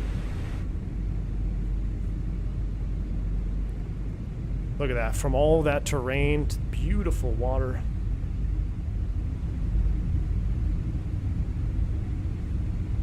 Matt, you're over here just wanting a Kit Fox, yeah. Well, I'm not kidding, I don't really have a desire to own an airplane just because I know I've managed them before and I know the amount of time and money that you need to spend to maintain, to insure, all of that stuff, to store, hangar space. It's a lot. It is a lot. Although I do live close to a GA airport, so maybe having a 310 or something wouldn't be all that bad. But I'll just let y'all know where I live, and then you can fly your airplanes in, and we'll go fly together. How's that? All right, 7.6, at or above 4, 230 knots. Our next reduction is 200 knots at Ligas. I'm going to break through some of these clouds. I'm going to see if I can get down a little bit early here, at or below 4. Let's set 3,000. I'm going to scratch this. Let's set 3,000. Let's do an open descent. I want to descend early. We'll go thrust idle, open descent, and we'll go speed brake out to half. Love that push down feature there. And we'll see if we can get down. I want to see if I can get below these clouds so we can break out early, and then we'll just hand fly. Oh yeah, Mr. Martini, not to mention fuel. Yeah, don't even get me started, dude. Exactly, Peyton. If you're not flying it a lot, there's no sense in owning it. Absolutely. Diego, hello Captain, greetings from Quito. Awesome. It's really nice to see you fly in my country. Beautiful sight in the Andes. Diego, welcome aboard, man. You live in an absolutely beautiful country. Love flying in and out of Quito. That departure out of Quito was awesome. It was absolutely awesome, Captain, the man. next flight is Lima Cusco. I believe so. The next flight is Lima Cusco, Diego, if that's the one I'm thinking of. The short flight, going about, shorter flight, high altitude. Yes, sir, indeed. Banking will check right back at you, man. Thank you for it. So you're not going to be the next Baron pilot. No, Al W. I'm not going to be the next Baron pilot. I wouldn't mind being the next 310 pilot, though, man. If you know what I mean. Alright, 4.5, descending for 3. Supposed to be at 200k knots. So we'll come back to 200k knots. We're going to get the flaps out too early to help us get down. I'm trying to get down low on profile intentionally here. So there's VFE next, minus 10. Flaps 1. Love that detent. You're not going to miss it. You know exactly where it is.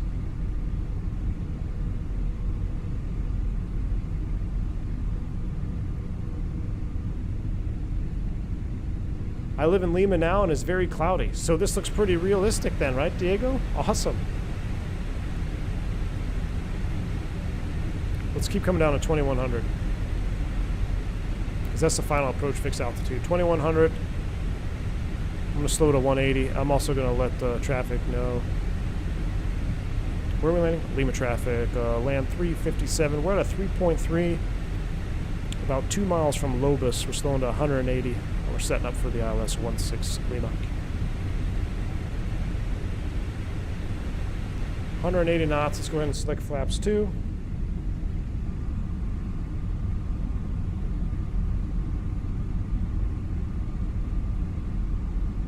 Romulus, exactly. I'm still looking for him. Still looking for him. Now, I turned terrain off because I couldn't read the altitude restrictions there. The font should be bigger, but I got terrain back on now. 2,500. Alright, speed out, star. Let's just clear for the approach. Glide slope, blue, out star, low. Get a little bit closer. Oh, you know what I forgot to do? We needed to clear out our RadNav page too. About 15-mile final. Need my sunglasses. Panel got all dim on me here. Why the ground spoilers aren't? It's my bad.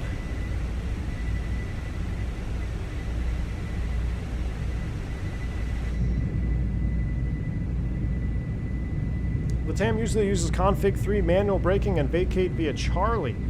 Well, we're too late for config 3. Well, we're not, but for cinematic purposes on the replay, we're going to do flap full because it looks cooler. But I will try to vacate for Charlie there, Mr. Mauricio. Where is Charlie? Where is Charlie?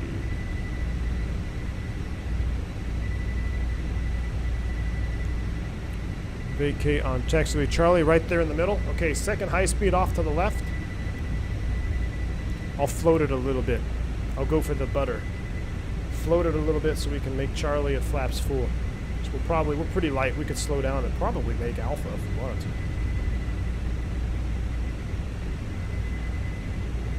Used to live in Peru for 4 years. All I can say is the seafood. Oh my gosh, I love seafood, man. I need to come down to Lima. Maybe this Lima will be my next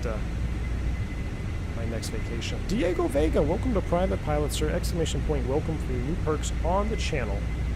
Glad to have you on board, man. Welcome. Does the V3 slide around much, Anthony? So you do want to mount it.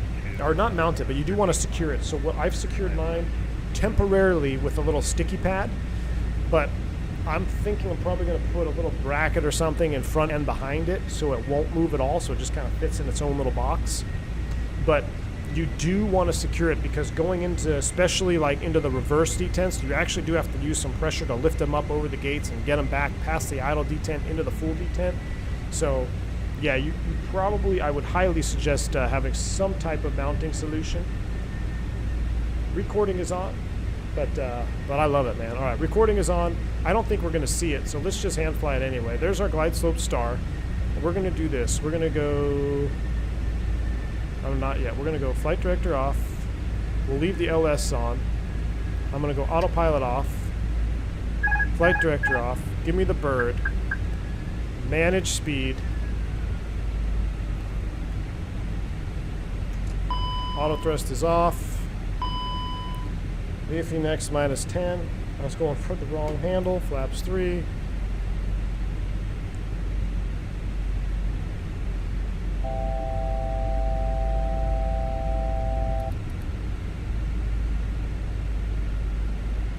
Let's go gear down. Speed brake arm. VFE next minus 10. Flaps full.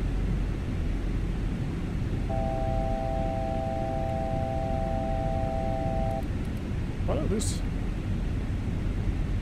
Oh, interesting.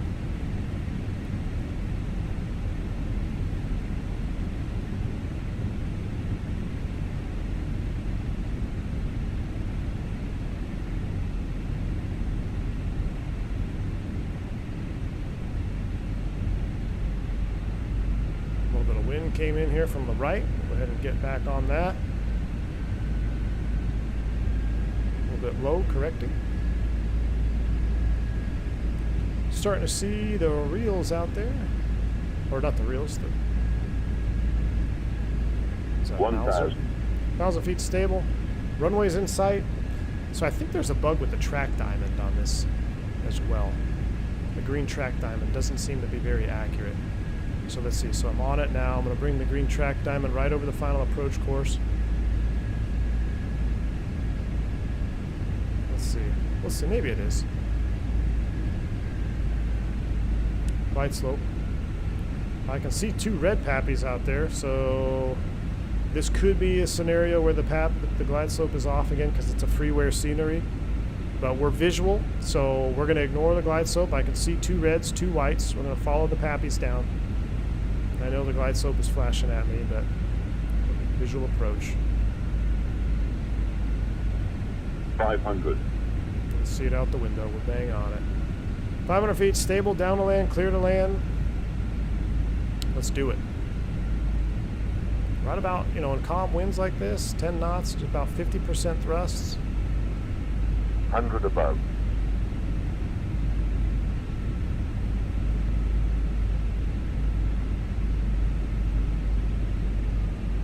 Minimum 100. 50, 40, 30, 20, retard. 5. Phew. A little bit of a float. There's that nose wheel kick over.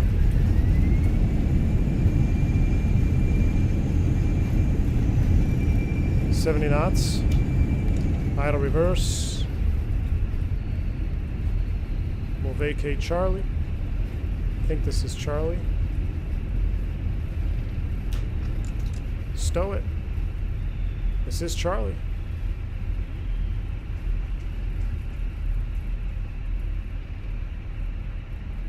Clear the active. Lima traffic, Lime Peru 357. We're clear 16, taxi to the gate. Last call, Lima. All right, we will stop the recording. Lima traffic, Columbia, 1 mile final, 16. Lima. Sounds like somebody's stressing out back there. I have no idea where to park, so we're just going to go in straight to the gate. I'm going to reconfigure just because it's fun to do with the Throttletek. What was the landing rate on that one? 13? Did it really say 13? Did it really? I didn't think it was that smooth. I'll take it, though. Whew. We'll have to see in the replay. Since we got somebody on final, we'll just do a park here. We'll leave the lights on. Peru 298 for 10 mile final for ILS 16. We're going to leave the lights on for replay because they click back and forth. Oh, he's touching down right now. He's touching down behind us. That looked really hard with the screen shake. That was FS realistic. I'm trying to tweak that one a little bit more. I might tune it down a little bit more. Don't have a marshal, so let's just do a cheat mode.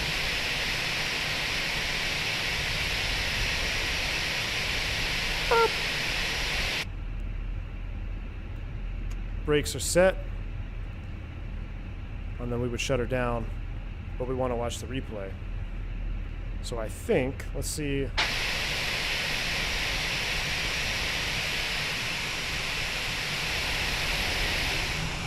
So he's already clear.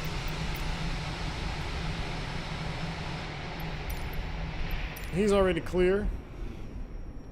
I think there was another one coming in. Lima traffic, Viva Columbia 2112, we're clear 16. We'll park it on 1,000 footers.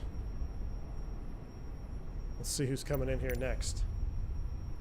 Turn down that drone speed a little bit. Unless he was too far out.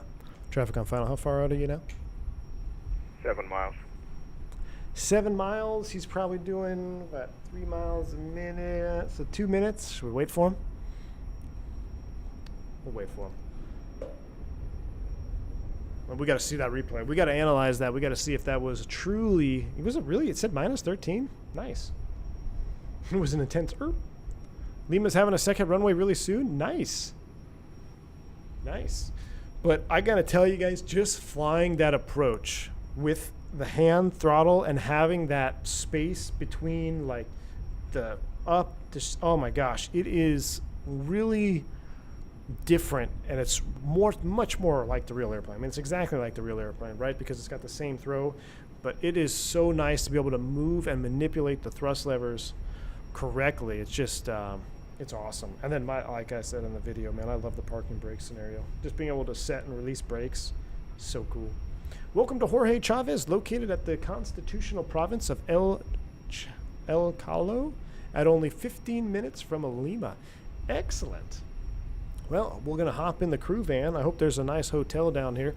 Do have a very funny, true to life, real story of a captain, not me, that flew down here and got into some trouble.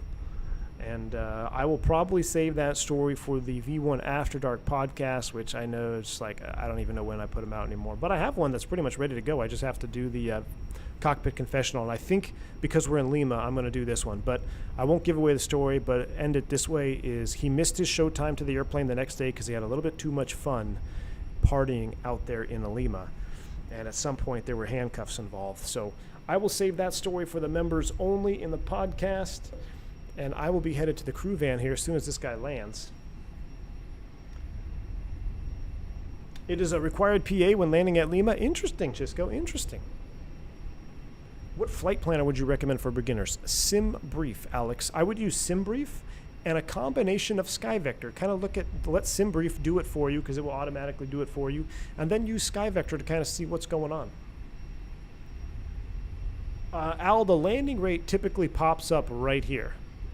So it'll pop up right here when I touch down. I don't have it on the middle of the screen anymore just because I don't like it popping up in my face. Although I could change this one. I don't actually see this one pop up. I don't have anything pop up on my screen when I land. And later on, cuffs were used by the police.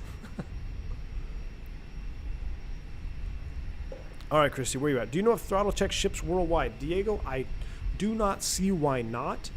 But just to be sure, send an email to Roberto over at Throttletek. Link is in the description. He's great to work with, so he will definitely have you covered. If you're going to make an investment, whether you look at the mini box, about $650, it's a huge investment. So definitely get your questions answered first. But definitely shoot him an email. He should be able to help you out. All right, here comes Mr. Land Peru.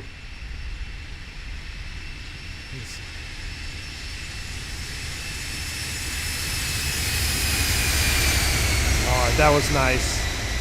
That was a butter. He did pretty good. And he's a little right of center line, though. That's right. My center line was off. Although he missed. Did he miss Charlie?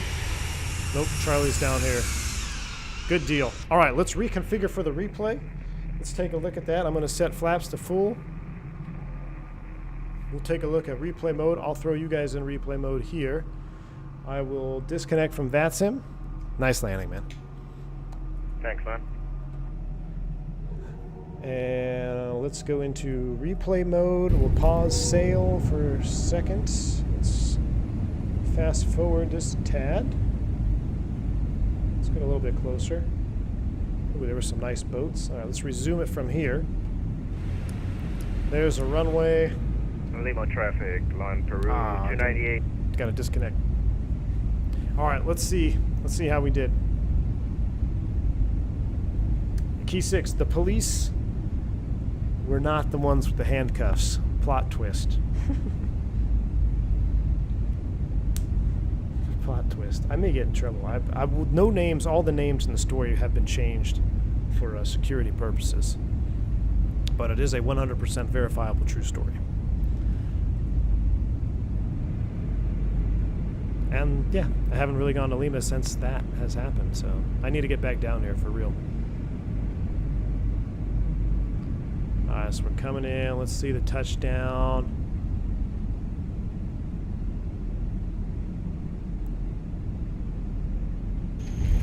Ooh, that felt good. Alright, pause. I don't want the spoilers to come up. Let's go back a little bit. Let's resume. I'm pausing it early because I don't want the spoilers to come up just yet. Whoa! Sorry for the ears. I am using Flight Recorder. I believe it's a freeware one. I highly recommend checking out Flight Recorder. I haven't really had any problems with it. As long as your engines are on and you reconfigure before you start the replay, I really enjoy it. I think it does pretty good. Let's see how we did here. A little bit of an early flare there, a little bit of a gust. It's all right. I don't know if that was a 13. It felt pretty dang good, though. See, look, as soon as... Boom. I hate that. I hate that. Should not do that. But we got her under control. Hey, I will never complain if I get a 13. I will never complain.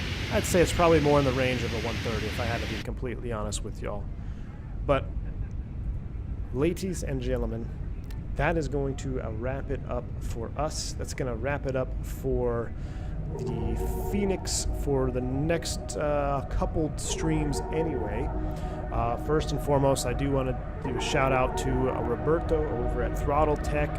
Guys, if you are looking for the next step in advancing your Airbus flight simulation, I highly recommend you check out Throttletek. They make a bunch of different throttles, not just Airbus too.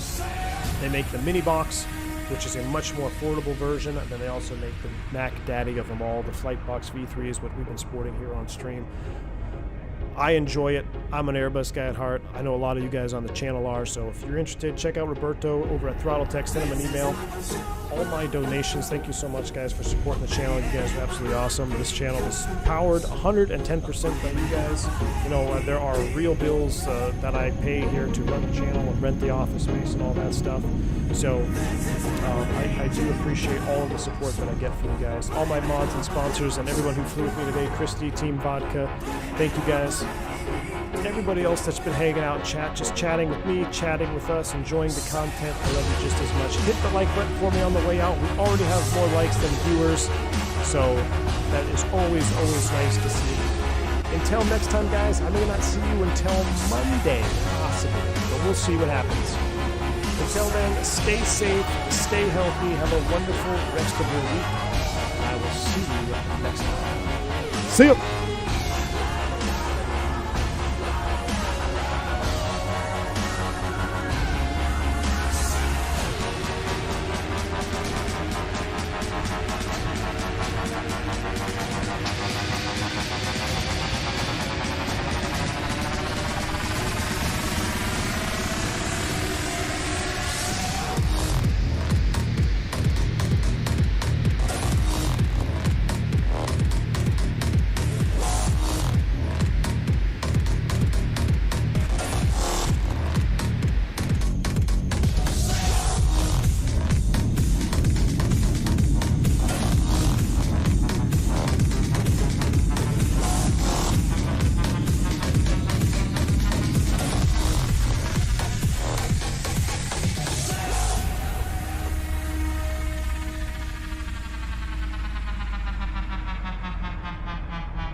$50, $40, $30, $20, retard.